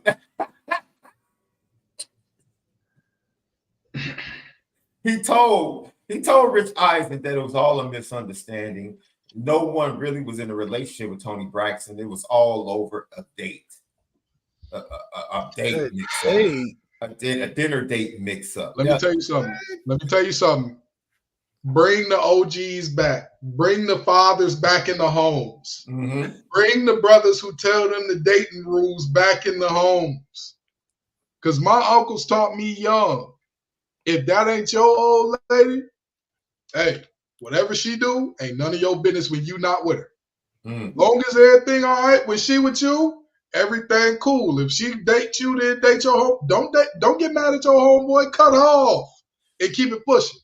But that cat, when they get on them, they lose their wits about them sometimes. When she put that thing on them sometimes, they don't know what to do no more. Boy. You know, we just saw something similar in the Triangle area. We saw it with the boys in Baby Blue. You know, everything was all good with Caleb Love and RJ Davis. Next thing you know, Deja Kelly and that cat, RJ in Arizona all of a sudden. I'm sorry, Caleb in Arizona all of a sudden. You know, the point guard of Carolina. Yeah, now she in the portal too. That cat broke up what could have been their final. Hey, let me tell you something though. Yo, she all right. Listen, let me tell you something. Understand why she was getting that NIL money, boy. Let me tell you something. Tony Braxton is fine, right? Oh, but that's a whole nother story. Because I would have fought in the locker room over Tony B back then too. I'm not fighting over nobody in the locker room. I'm not. Have you ever witnessed teammates beefing over?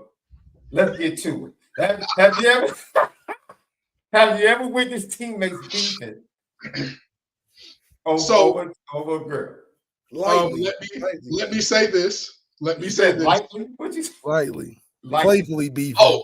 Oh, I've seen brothers get into that thing. Nah, I'm telling you. But now that's not P, man. That's not P, man, at all. With that in mind, I will say this. Both of those players did have fathers in the home. That's why I said we need to bring OGs back as well. We need to bring the game is to be, the game is to be told, not sold, baby. We got to get our young men understanding the game because this is terrible. Mm-hmm. It's an epidemic. There was a young man who was messing with a young woman while we were all teammates and whatnot, and another teammate start messing with her, and you know how it is in college. Everybody a ladies' man, everybody a player. Nobody want to admit that they actually care and like you for real or whatever. until this boy messing around out there and he doing his thing and he gets a call. Hey, yo, such and so just came over to such and so room. And he said, oh, hell no. And now mind you, at this time, Uber don't exist. So in Raleigh, we got taxi. He ended the called taxi. Take me to the College Inn right now. Take me right now. And for those of you who don't know, College Inn is where all the athletes used to stay at NC State. This fool got out the taxi and ran up the stairs to the room where he knew this young man and this young lady were located, opened the door, and pulled her off of him. And they got to go ahead. No. Wait. In the act. If I'm lying, I'm flying. If I'm lying. No, boy, they wasn't. I will say this. It was getting hot and heavy, but they wasn't fully in the act of adult things yet. I don't know how much we can say, so I don't want us to lose our clean rate. But they wasn't fully in the act. They was just, doing the initiating, the starting part of it. And he pulled up. And let me tell you, I went to hello? What the hell is going on? What the hell is going on? Well, listen, this is what I did. So I went to go talk. So when I heard about this, and I'm not gonna lie and pretend like I was a senior captain and I had reached OG stats on because I did. I never got that because I was always hurt. I can acknowledge that about my college career. But I thought that was a good enough dude. I was gonna go talk to him. I said, hey man, you can't be doing stuff like that. To the young man who went to go pull a girl, I said, listen, you can't be mad at her because she chose, but you definitely can't be mad at him. No, let me tell you something. The same way we just said Toni Braxton fine and Deja Kelly fine, what that mean? Toni Braxton ain't the last fine woman God ever made. Not at all. He made some more right along with her. She got a couple fine sisters, as a matter of fact. And he kept making them after her. I said, brother, it's thousands of women on this campus, brother. Thousands. If we're talking about folks that look like us, you still outnumber crazy women to men. Ain't no reason to be moving like this, man. Ain't no reason. So I'm going to say this. I have seen teammates beef over. One of my teammates tried to beef with me over a shorty in high school. I said, hey, man, we going to run our race. She going to pick who she pick. If she pick you, ain't no animosity. If she pick you, ain't no animosity. She ended up picking me. It didn't even work out all that well between us. What about only if it's your wife? Only if it's your wife. Wife is different. But somebody I'm messing with or girlfriend, you ain't breaking up my team. Never. What about mamas though? What you mean? Like somebody dating my mama? Like teammates going at somebody's mama, pulling a Delonte West. Oh no. See, and that bad. You violated. Because it happens in baseball. It happens in baseball. And this is like the thing that they were talking about with Golden Tate, where it was alleged that he was cheating with Russell's first wife, or Russell's first wife was cheating with him, or whatever. It was alleged. Not sure if it's like actually a thing. But you think about it like this: if you're an NFL player, almost every woman in America is like, at least you could think they're within your sphere of women that are available to you. Not saying they are. I'm just saying you could think like her or somebody comparable to her is in my sphere, especially a Golden Tate, because you're not like hey, you're going to get a cup of coffee in the league and be gone. You a guy that you made a couple Pro Bowls, you did some good stuff for yourself. Of all the women in the world you could mess with, there's only about 3-4 that's off limits. You got the owner's wife, the head coach's wife, the Legion of Boom wives, and Russell's wife.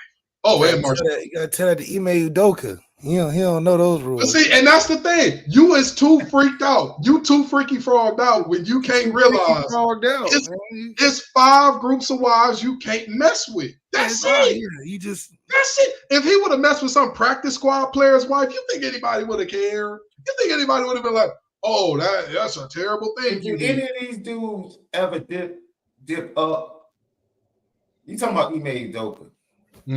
Like, bro.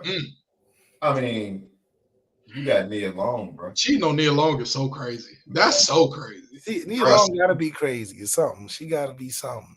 When I tell you I would be crying and throwing up for 30 days and 30 nights, when I tell you y'all wouldn't see me come out of my room until I had a beard like Jesus messing around cheating on Nia alone. Y'all just that's crazy. That's She's crazy. probably like Gabrielle Union or something, super freaky frogged out too or something. Who knows? Super freaky frogged out. If Nia Long is super freaky frogged out, ribbit, brother. Ribbit. She a freaky frog, I'm a freaky frog. We ribbiting together. Don't care nothing about it. Don't. Hey, whatever she into, I'm into. That's Let's right. do it. That's Come on, right. Nia. Come on. She ain't finna tell me what you won't do the next man will. I'm gonna do it. Come on. That's right. Let's get into That's it. right. I'm just saying. You know. Now, and again, that's wife. That's what for that one. I'll break up. As hey, what's going on here? I'll turn into Mr. Biggs for her, but just girlfriend, just like we just been chilling for a minute. We just been kind of rocking down. Nah, I ain't doing that. But once you put that ring on your finger, once we legally together, once we took vows before God, jumped the broom, all that type of stuff,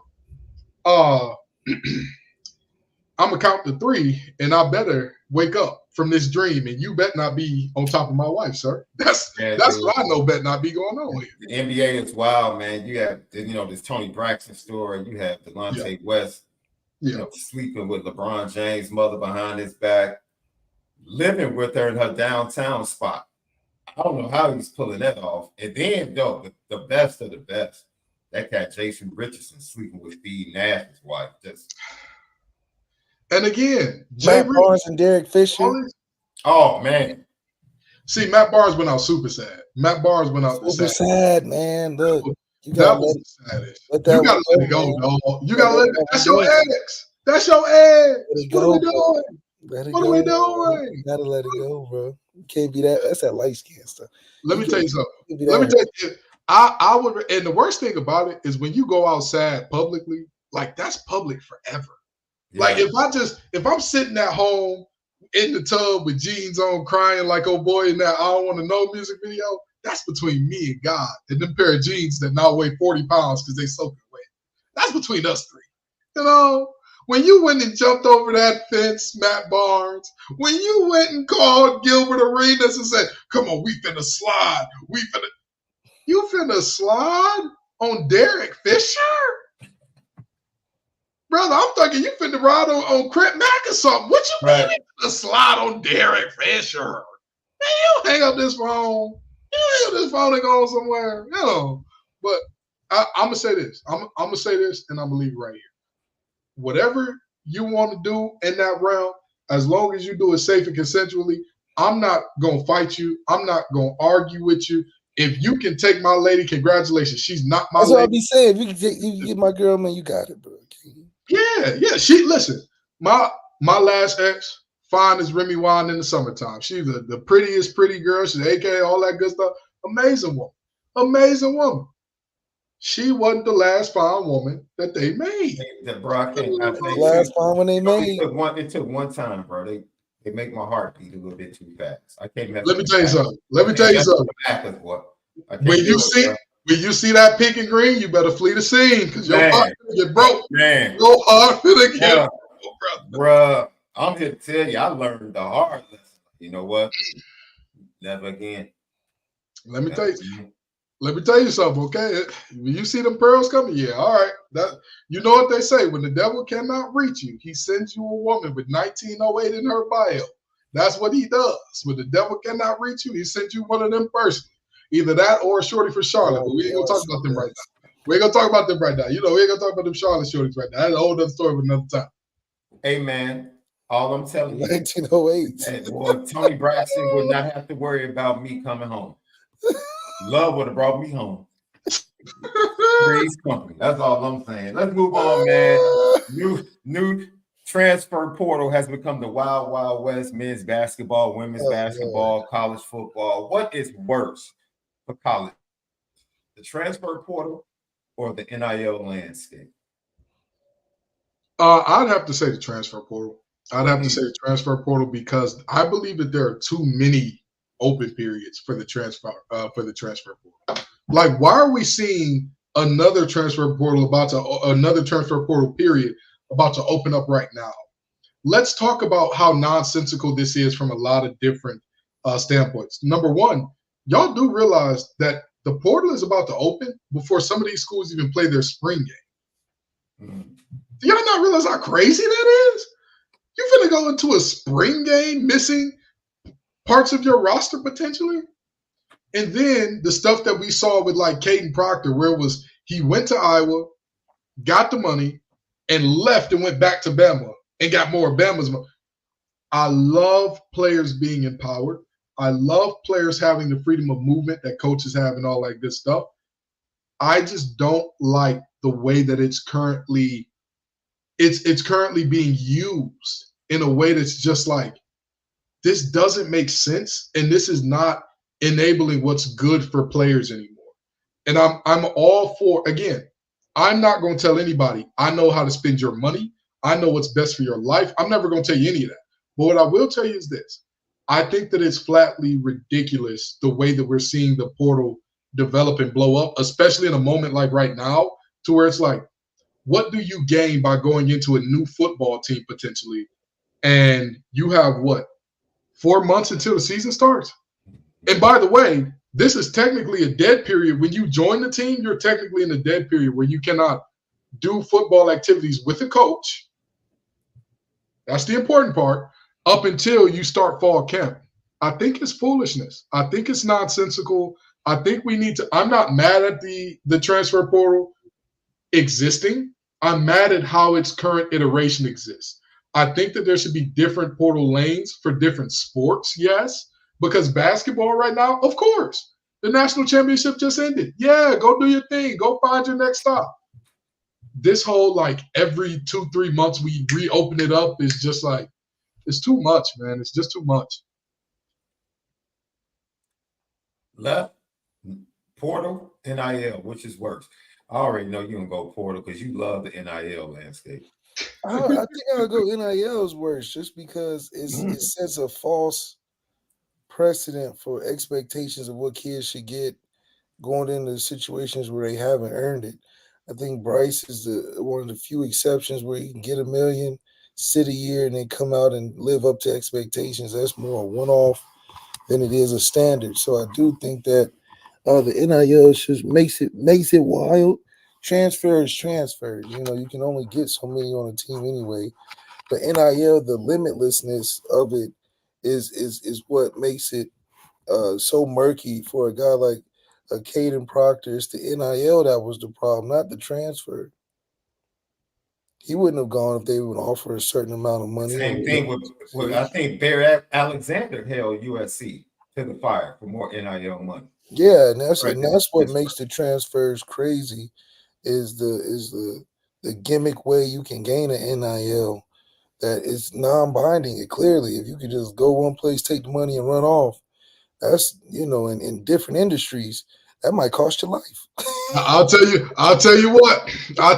I said Caden Proctor knew who to play with because if he knew who to play with. He was in Detroit and took somebody 100,000 ran off.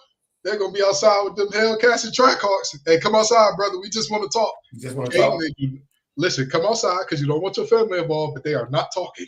It would have turned into an episode of Power real quick. They would have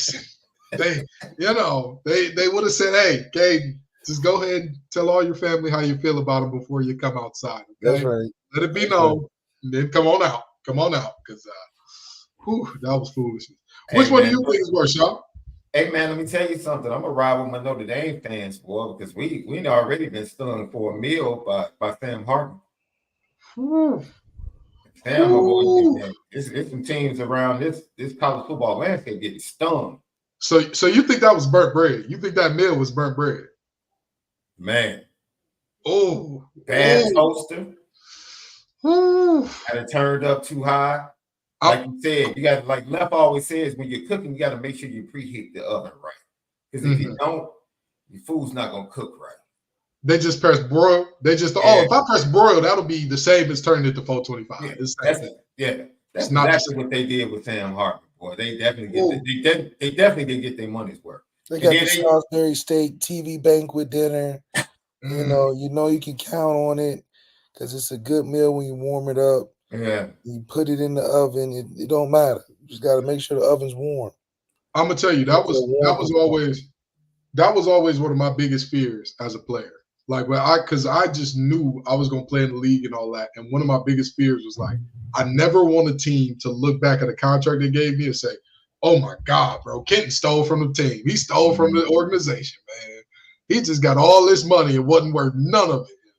To hear that we're now talking about college players like that is like, oh, that's tough. Don't you think Iowa, who really doesn't have that much money, they gave it to Cade McNamara, how they feel? Hey, well, first of all, paying Cade McNamara is your fault. If with Sam Hartman, I could see the vision. You paid Cade McNamara, who lost his spot to JJ McCarthy. I want to leave that statement right where it is. McNamara is no different than Sam. They're tier 4 quarterbacks. Wait a minute, it's about to be a whole nother argument. They're tier 4 guys. What are we talking about? We just paid for one that was a lot more handsome, I guess. You know, I got him them Dove commercials and looking like you know, what was that movie, The Ringer or whatever? They had him. He was made for promo. But he's a tier 4 like Cade. What are we talking about? Cade McNamara is quite literally, and I'm of all the football blue bloods that I've seen in recent years, I've seen some quarterback play that was really high level. I've seen some really bad stuff. I've seen some really bad stuff where you're like, ugh, why is he your starter right now? What's going on? Cade McNamara was the worst starter at any of the blue blood college football teams in the last, I say at least No. 10. Who was worse than Cade out of blue blood? Do you consider Notre Dame a blue blood? Yeah. Drew Pine. Okay. All right. That's fair. Which means Arizona State got burnt by NIL too. But him and to me, Cade and Drew Pine are like neck and neck with him having a babyest of edges over Drew. And that's only because Drew, he stunk the party up at Arizona State. I mean, oh wait. He threw a turd in the punch bowl at Arizona State. Well, I mean, Arizona State wasn't nothing to shake at either now. But that's what I'm saying is Cade McNamara was look at that brotherhood. Look at that brotherhood. Look at that brotherhood, boy. Sticking up for it. He had a head coach that came from high school. Come on. Sam Hartman is not the same level as a Cade McNamara. I'm sorry to tell you. Cade McNamara for me is tier 5, also known as bottom tier, borderline 4, which is everything has to be perfect for you to win. That's Sam. Stop playing with me, dog. Stop playing with me. Sam had to have everything perfect for him to win? Yeah. What did he? That man was literally running a long mesh offense, and they were doing it on purpose at Wake Forest. That offense is a stupid gimmick that nobody else runs because everybody else knows that, number one, you cannot win with it. Number two, you will not get nobody to the league with it. And you're telling me that was a guy that everything had to be perfect, and he took that team to the ACC because he left and came to Notre Dame and got serious and realized he wasn't ready for that real offense and that real challenge. But it's good because Notre Dame is a place that you can get your questions answers and your wishes granted. But how can we say, opportunity there to do? But how can we say? Leonard's in that same spot now, coming from an offense where he's running this offense that's not great anywhere else, and he's got to be able to be perfect. I never said anything about Riley Leonard's offense. His offense was fine. His weapons were trash. Let me tell you something. His weapons trash, basura. I don't know how many other languages I can speak, but I'll go look up 12 different languages to call him trash because he didn't have no weapons besides Jordan Waters and one receiver. That was it. And those two emerged in his last season, more or less. But I'm going to say this. If you think that Cade McNamara is a level 4 quarterback, let me ask you this. How did the guy after him win the national championship? Can you just answer me how the guy after him won a natty and he couldn't piss a drop in any big games with the same supporting cast, by the way? I'd love to hear the explanation here. Sam Hartman was at a low expectation school. So the accolades gained there only goes so far when you take that comparison to the big boy step. Because all that he did went out the window when it came that 1 year with the spotlight. All that he did at Wake Forest, all them yards he amassed, came down to a 3-game contract his graduate year. And he was 1 for 3. That's what that means. A tier 4, uniquely defined. We didn't have to boost him up or sell him short. He had a 3-game contract to summarize all them yards, all them wins, all them seasons at Wake Forest, and he was 1 for 3. I don't think it's necessarily fair to boil down all that he did at Wake Forest to a 4-game stretch at Notre Dame. The 3 games, the 4. Matter of fact, you're right. The 4 games that were career-defining moments for a guy that wasn't given the spotlight that he flew under the radar for them 4 years. That's what you played for, them 4 opportunities, because it could have changed his life. That's why. So can you tell me the program of Notre Dame's life from a perspective? You could have changed your own life from a draft standpoint. You might have you could have changed the playoff life because you would have got in there. But those were opportunities you don't get in college football unless you play at a Notre Dame, an Alabama. Well, we still got to see, but Ohio State. Look what they did with Kyle McCord. Kyle McCord beat Notre Dame. Hey, Sean. Off the first opening in the transfer portal, they booted him right in there. What they say on Creed 3 when they knew they was about to walk him down? What they say? Checkmate. Okay. Checkmate. Let me ask you something. Where was any defining moment for Cade McNamara? You want to talk about changing people's lives? He could have saved the head coach's son's job. You know, the one who the head coach refused to fire, but they said, all you got to do is get to 27 points per game. By the way, the average for a Power 5 team, any Power 5 team in these here United States of America, 30 points per game. They told him, show up at 3 points under average when you're playing Minnesota, Wisconsin, Illinois. Those are your competition year in, year out. Just get me a 30 piece. And did he do it? Or did the son get fired? Did the son get fired? I think the son got fired, didn't he? So he could have changed the son's life. He could have changed his life. He could have changed Iowa's life. Because he could have changed Cooper DeJean's life. Because now people are talking about him as, we don't know if he has the top end speed to be a corner. And he might have to get bumped up to safety. You know why people are talking about Cooper that way?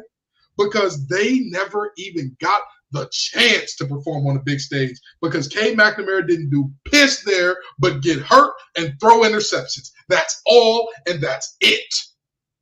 So you want to talk about what people did in big games? Go look up Cade. Go tell me if you would rather replace him with Sam Hartman or rather you would keep Sam Hartman for the games y'all had. I'm not saying that Sam Hartman was some savior who saved Notre Dame. Hey, he's like Cade. They both in the bucket. But Cade McNamara, if you want to talk about, I'll say this. I would look at Sam Hartman. That's a bad investment. Sure. I'll give you that. Yeah. It's only bad because the things that got him there weren't there. But Cade McNamara, that was betting all your money on the Knicks winning the NBA Finals. That's what that was. That was betting all your money on and win 10 games. Say what? Cade could play with us for 10 games and win them right now. Again, the Lucky Lefty podcast can't stop drug testing. CJ Carr out right now. They couldn't beat Northern Illinois, Purdue. Come on, man. Oh yeah. I'm saying, like, he couldn't beat. Come on. He would hand the ball off 30, 40 times. Yeah. I mean this very genuinely. If Cade McNamara was y'all quarterback, y'all would be get ready to learn wing T, brother. That's what y'all would be telling him. That man is trash, terrible, horrible, awful, stank, stunk. I'm not saying that Sam Hartman was greatness. I'm saying Sam Hartman was marginal. Yeah, I gotta put some respect on Cade because he's the one battling out with your future first rounder. Your future first round, Jay. It was a hard decision until the end. With your future first round, 27-1 national championship quarterback. So we got JJ McCarthy is going to get a GM fired. if he is drafted in the first round, he is going to get a GM fired. A GM will lose. Let me say this in front of Lucky Lefty Podcast. And if I am wrong, plaster me on Old Takes Exposed. And y'all don't understand, okay? I'm still recovering from a car accident. It hurts to lift my arms that high. But I need to show y'all exactly how passionate I am about this. If J.J. McCarthy is drafted in the top 10 especially, he will get that GM fired. Guaranteed. Guaranteed. That's the what they say, chucking them on TNT. Guaranteed. If you draft him in that top 10, enjoy your time as the GM at your team. Get ready to get that good old buyout where they say, hey, we're gonna give you $5 million to never have your ass around here again. Because I'm telling you, JJ is not that guy. He's not. I promise you. If JJ McCarthy's last name was Jackson and he looked like you left, nobody would be considering him on day one, period. Period. We haven't seen this type of treatment. The closest we've come to getting this type of treatment for a quarterback was Malik Willis, where it was like all of a sudden everybody started falling in love with what he could be. And even with him, somehow right before the draft, everybody came back down to earth about him like, oh, well, we haven't seen him play good against a good defense yet, have we? We have seen him rely a little bit too heavily on his pure talent and not the ability to process and think the game. For some reason, nobody seems to ask those questions about JJ. He's going to get a GM fired if they draft him in the top 10. As a matter of fact, Minnesota Vikings, if you're watching this, don't listen to me. I'm an idiot. I thought that Hashim Thabit was going to be a good bid. Draft JJ with your first pick. Do it. He'll turn your franchise around, and you'll put the Lions back in their place in no time. Do it, Vikings. Skull. Skull. Do it. Yo, Malik is really going hard, man, defending non-Super Bowl winning quarterbacks and tier 4 quarterbacks tonight. And so that goes right into what we're going to talk about next, because the last time I saw a true MC tease that he's dropping a diss track. Oh, y'all, I'm going to drop a diss track on Friday. I've never seen anybody in history. Tier 4 bars. He must have tier 4 bars since we're talking about that. Your boy Drake. Your boy Drake. First of all, the expiration date on the response is far is gone. He has to pay the late fee.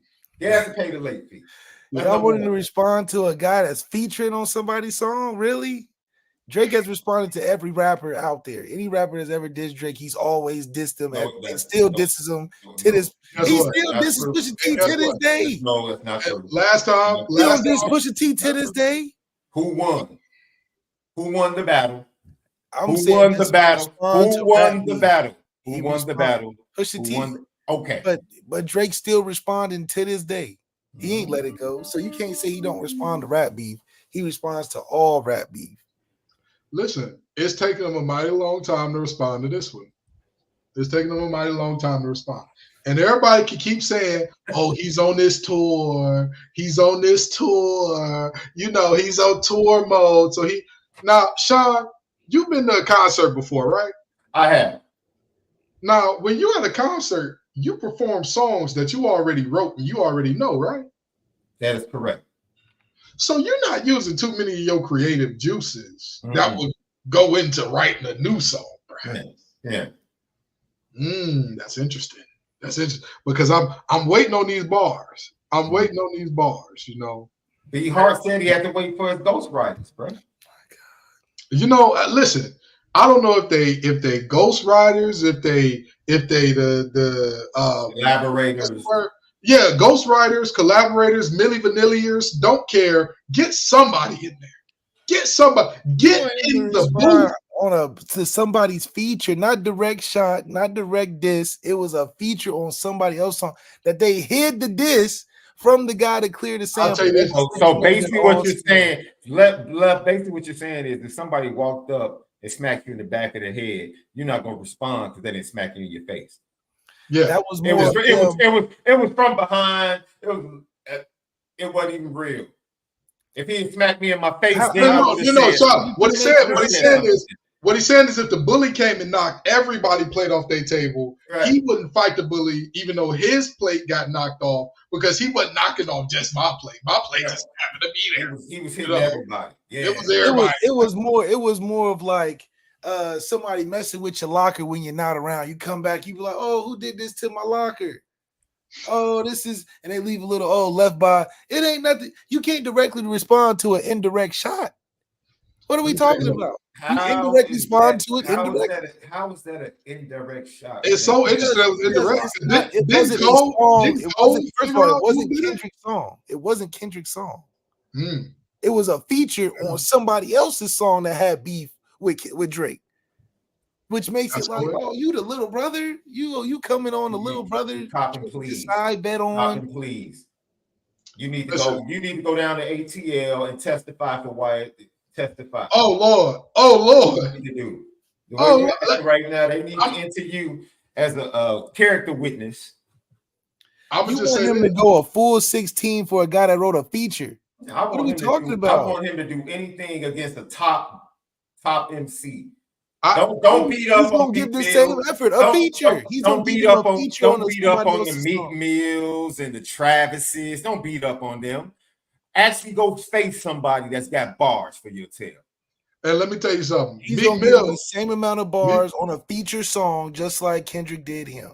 Anytime Meek Mill tries to rap and not include Audemars or Rolly in his verse, it start calling them like the Green Goblin man. It start calling them like it's that rock in the 80s. He'd be sitting there. I know I got a Rolex bar in me. I know I gotta do one. I gotta do one about my bust down. I gotta do one. Let me tell you something, okay? Aubrey is in hot water. He's in hot water because when everybody else starts battling with him, when he thinks he can beat you, he pops out immediately. But every time he gets spanked and put to sleep, all of a sudden he turns into Naruto after he defeats the villain.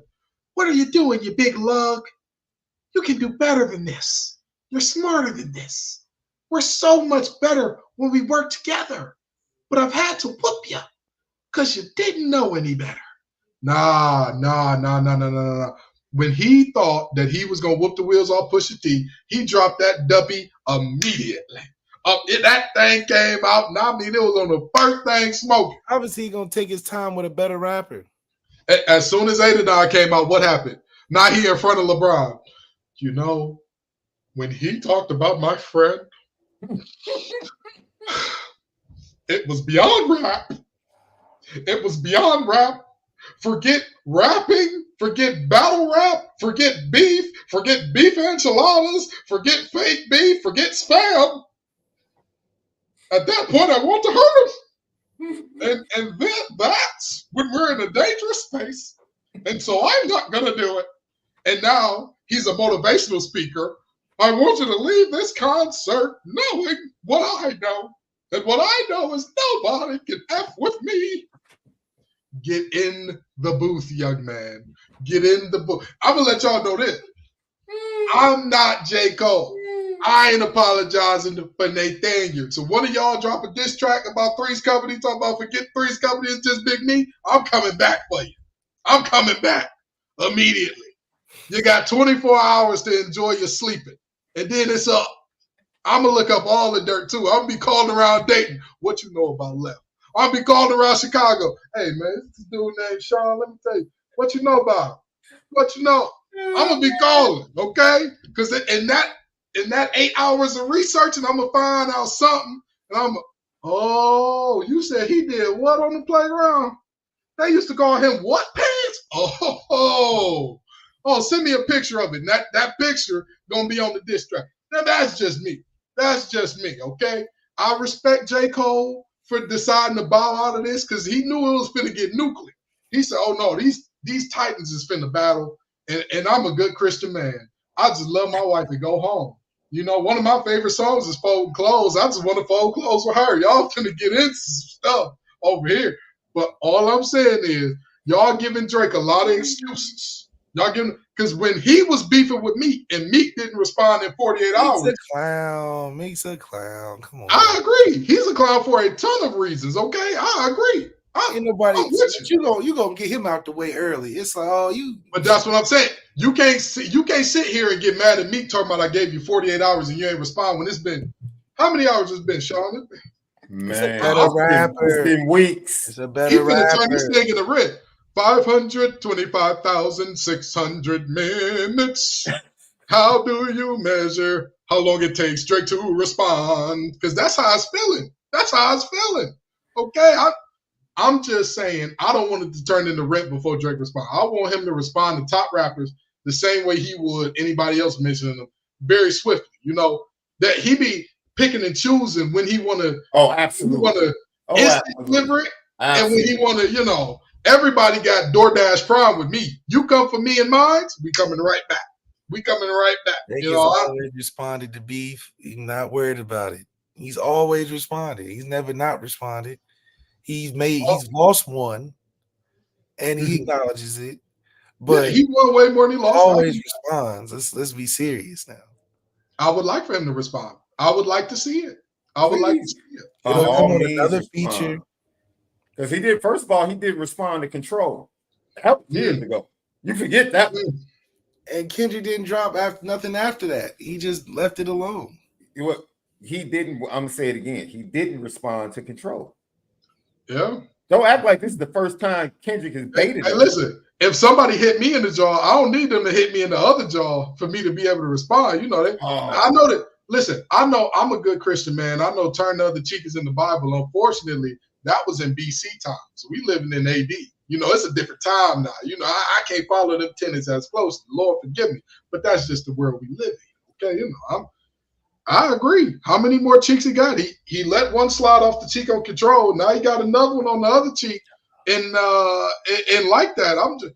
I'm just saying. It's gonna be. Listen. Don't worry about it, Left. We here for you. We gonna support you. We'll just drop the project and let you know again. He already dropped the EP. Don't worry. And let you know right then. Sean, can we get Just Hold On, We Going Home cleared as the outro song for the day? Because we need Left to have some motivation on the way out. We need to have him feeling good. Ain't no football for a while. His man, Drake going through it. We need to make sure that he feeling good on the way so he can keep coming back. Okay? Because we need you on this show, man. You make summer coming up. The summer coming up, and he always drops some heat for the summer. It's gonna be a good time. Good time. Listen, he a hit maker. I give him that. He can make the hits, but he's taking some hits right now. Put your hands up, brother. Put your hands up. That's all I'm saying. That's all I'm saying.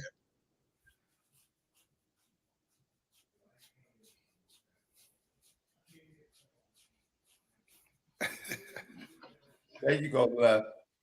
Yeah. As we get ready to get out of here, Left. There you go, boy. There you go. We got you. We here for you, man. We here for you. We here for you. Drake's gonna be ready. We here for you. Three's Company, baby. Kid Gibbs.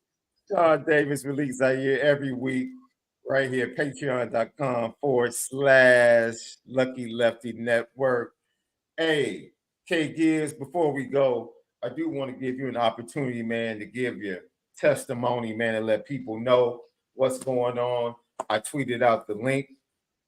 Support, sow seed into good soil. That is our brother Ken Gibbs. You go ahead, KG, on the way out and let them know.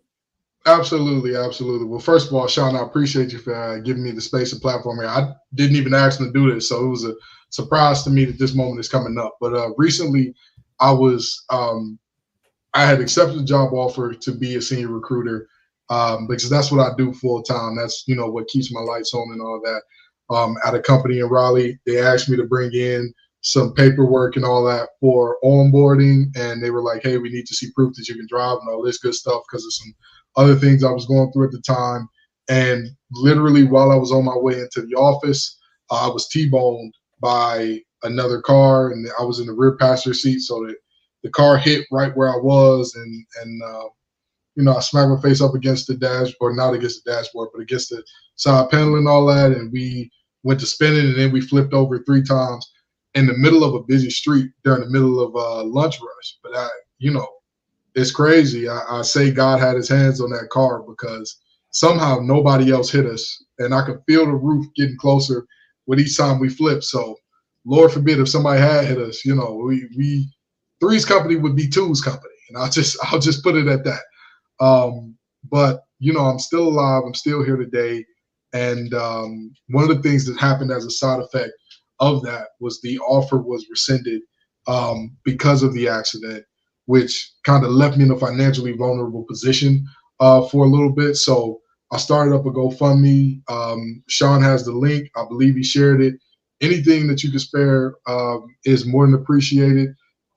I promise you, I'm not trying to recoup an entire year's worth of what that salary was, even though it's very lucrative, just enough until I can, you know, find new gainful employment in what is a very tough market for recruiters. So anything y'all can spare, even if it's just a prayer, even if it's just kind words and thoughts, that's more than enough for me. You know, I don't want to impose my religious beliefs on anybody else, but I'll say this. When I crawled out the back of that car because smoke started coming in to the cabin through the engine block, I wanted to get the woman who was the driver out. And the first thing that I saw once fire and EMS got there and we stopped going to get her out was an old rugged cross up to my left, right above me. And I said, man, if I didn't believe in God before today, if I didn't believe in the higher power or something having me be here before then, I definitely do now. So again, Sean has a link to the GoFundMe. Anything y'all can spare is fine. But again, even if you can't, I completely understand. This economy is tough on lots of us. So I appreciate y'all. I appreciate the Lucky Left family, which is now the Threes Company family. And yeah, I look forward to continuing doing this good work with y'all. And that link is right there in the chat for everyone that would like to sow seed into KG and help him right now, man. It's a great cause. I wouldn't ask or wouldn't even present it if I was not a partaker myself first. I never ask anyone to do anything that I'm not willing to do.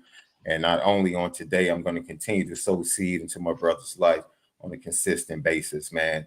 And LL Nation, you guys are great. You guys have been great. You always talk about how much you love Ken Gibbs. When you heard about the accident, you guys jumped on our show and said, yo, is KG good? And man, all we know, KG is good, God is good, and we speak nothing but the eternal blessings and favor upon his life. And abundance is going to hit his life in due season. And I'm not talking about a long time. I believe that, and I speak that over his life, that the abundance is about to start flowing in his life real soon. I appreciate it. Real soon. In Jesus' name. All right. So, man, thank you, everybody, for joining us, staying up late with us tonight, man. Threes Company. We're going to continue to preview it the month of April right here on the YouTube channel. And then in the month of May, we go exclusively over to patreon.com/Lucky Lefty Network. Guys, we have 3 more super chats before we get out of here. I got John Massey. Y'all see Drummond and Craig last night. Yeah. Chicago sports right now. Yes. Yay, Left. You're right, bro. First of all, I don't know. Torrey Craig's not even a dunker. I don't even know what he was thinking. I jumped off the Andre Drummond train so long ago, but it just every time you see him, it just feels like a Shaq and a fool moment. Is like he got that JaVale McGee syndrome right now. He does. He really does. Here we go. It's just, you just like, what is he? Is he gonna miss 3 layups back to back? What is he about to do? You know, it's a shame. It's a shame. And I got, thank you, Truman Dumel, once again. He said he's trying to buy a Lucky Lefty hoodie and hat. Send the link. We put the link in the show before. I'll put it in there one more time before we get out of here. And I got ND Milton fan with the super sticker. Thank you, sir, for always supporting us right here. Lucky Lefty Network, Threes Company. So let me tell you something, man. I got Jay Illa, you know, who is our resident DJ. He is the official DJ for the Chicago Bears. He's the one that puts together all our intro music, and he's in the lab. Next week, we're going to have the official intro song for Threes Company. I can't wait to see what he cooks up. I can't wait. Before I go, shame on you, Shohei Ohtani. Shame on you, Los Angeles Dodgers. Shout out to Bill Plaschke in the LA Times exposing the sham that is Major League Baseball and how they handle situations that are simply easy to handle. Shohei Ohtani hits his first home run in Dodger Stadium as an LA Dodger. Staff of the LA Dodgers go out to a couple, 27, 28-year-olds sitting in the bleachers, brings them out, separates the woman who's holding the ball from her boyfriend, and flat out tells her, give us the ball, or we won't authenticate the ball, and you won't be able to sell it. The ball would have been worth $100K on the open market. Did they offer her 15? Nah. Did they offer her 20? Nah. Did they offer her 50? Nah. What did they offer her? Did they even offer her a picture with Shohei Ohtani and a chance to meet him after the game? Nope. They tried to strong arm the young lady into just giving the ball away freely. And shout out to her. Shout out for her for standing her ground and saying no. And then afterwards, Shohei Ohtani, who's already lied, I call cap. You bet on baseball, bro. You can stop lying. You can stop lying. Now, you threw your boy under the bus. But then, this is the kicker, left, KG. He told the assembled LA Dodgers media that he took a picture with the couple. The picture and the meeting never happened.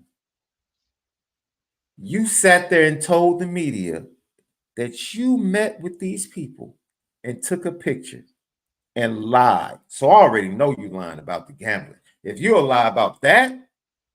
Let me tell you something. I told everybody that gambler was a lie from a mile away. And everybody said, how you know that, Ken? I said, y'all don't know many rich folks. Now, I don't know a bunch of them, but I know enough to know when you hit that level of money, at least 3 to 4 people look at your money every year. At least. Ain't no way somebody was stealing millions out of your account to bet with. And that ain't raised a red flag. Not you, because you may not know. You may not be in your money like that.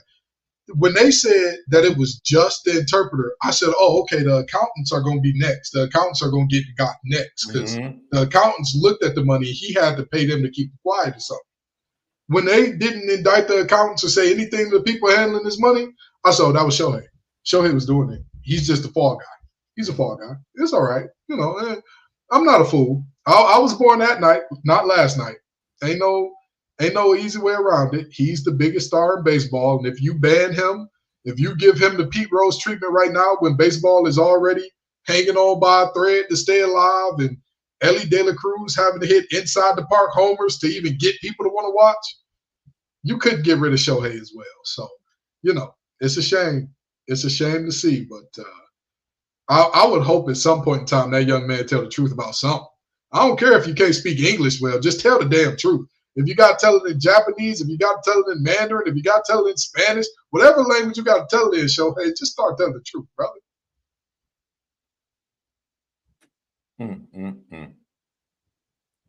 He said they came back and talked to him, and we took a picture.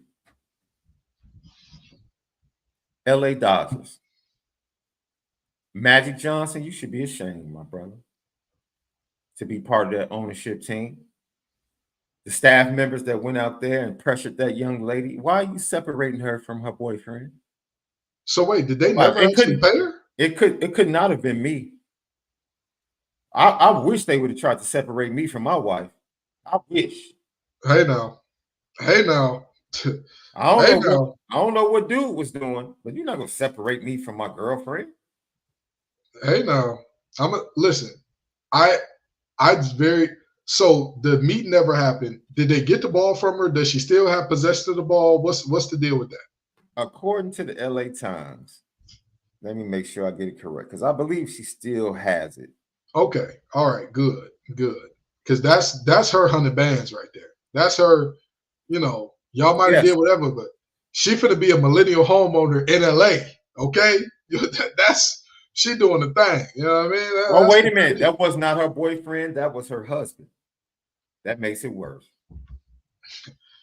You know, my mama always taught me A man will fight you for his girlfriend, but they'll kill you over their wife. She does not have the ball. She was finally persuaded to surrender the potentially lucrative piece of memorabilia for an autographed bat and an autographed ball and 2 autographed caps.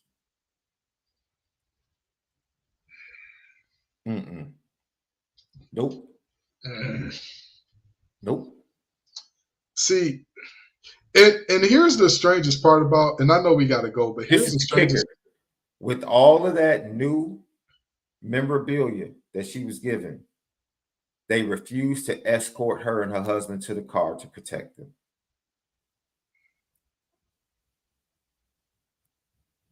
In Los Angeles, playing around. You're playing around. And here's what I'm gonna say more than anything else. If I just gave you something that's worth $100,000, you're $1 million corporation, a player that just signed how big is Shohei's contract? Is it $1 billion or is it what is it? Like 600 million? 600 million. 600 million. So Shohei signs for 600 million. The company, the Dodgers in themselves, I know their payroll is through the roof. And y'all telling me that 700, my bad. 700 million. So he's a $700 million man. And y'all telling me that y'all didn't want to just say, hey, listen, the ball is worth 100,000 estimated. Here's what we'll do for you. We'll give you 150. The sentimental value of this ball to Shohei worth more than anything. So we'll give you 150. We'll give you 50% over what you could get on the free market. Go on about your way. You have a great day. Because you only get the first home run from Shohei in the Dodgers uniform once. You don't got to pay out that $150K per game. You don't got to pay it out every day. You know what? I bluff. I call your bluff. Well, we wouldn't authenticate it. Fine. It's video of me catching the ball.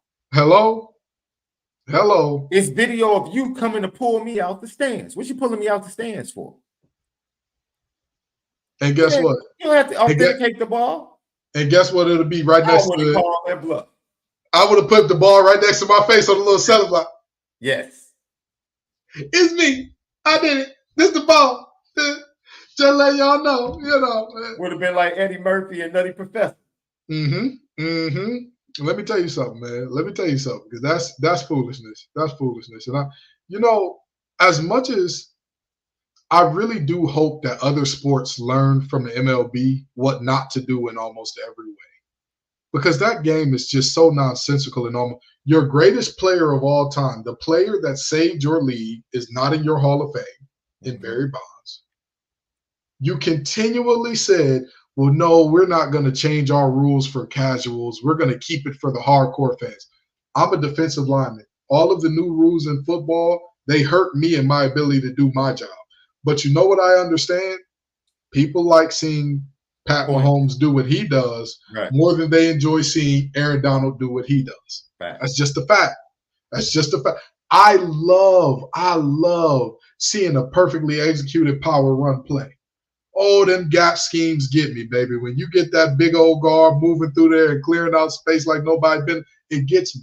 But I understand that football ain't about what gets Kenton. It's about what gets the most people to watch. I understand that. Baseball doesn't.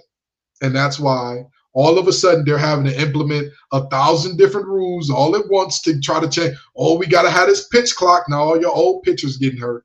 Oh, we got to have all this. No more shifting past a certain point. I'm telling you, all the other sports need to look at baseball for what not to do in all these situations. Because every time you could give baseball the chance. If you gave Major League Baseball the job of laying down to triple its fan base, they would stand up and quit. That's just the reality of how pitiful that league is. Hey, Three's Company. We'll see you guys next week. Go to Lucky Lefty Network, patreon.com/Lucky Lefty Network for previous shows. Chemistry coming up with Cam McDaniel in a week.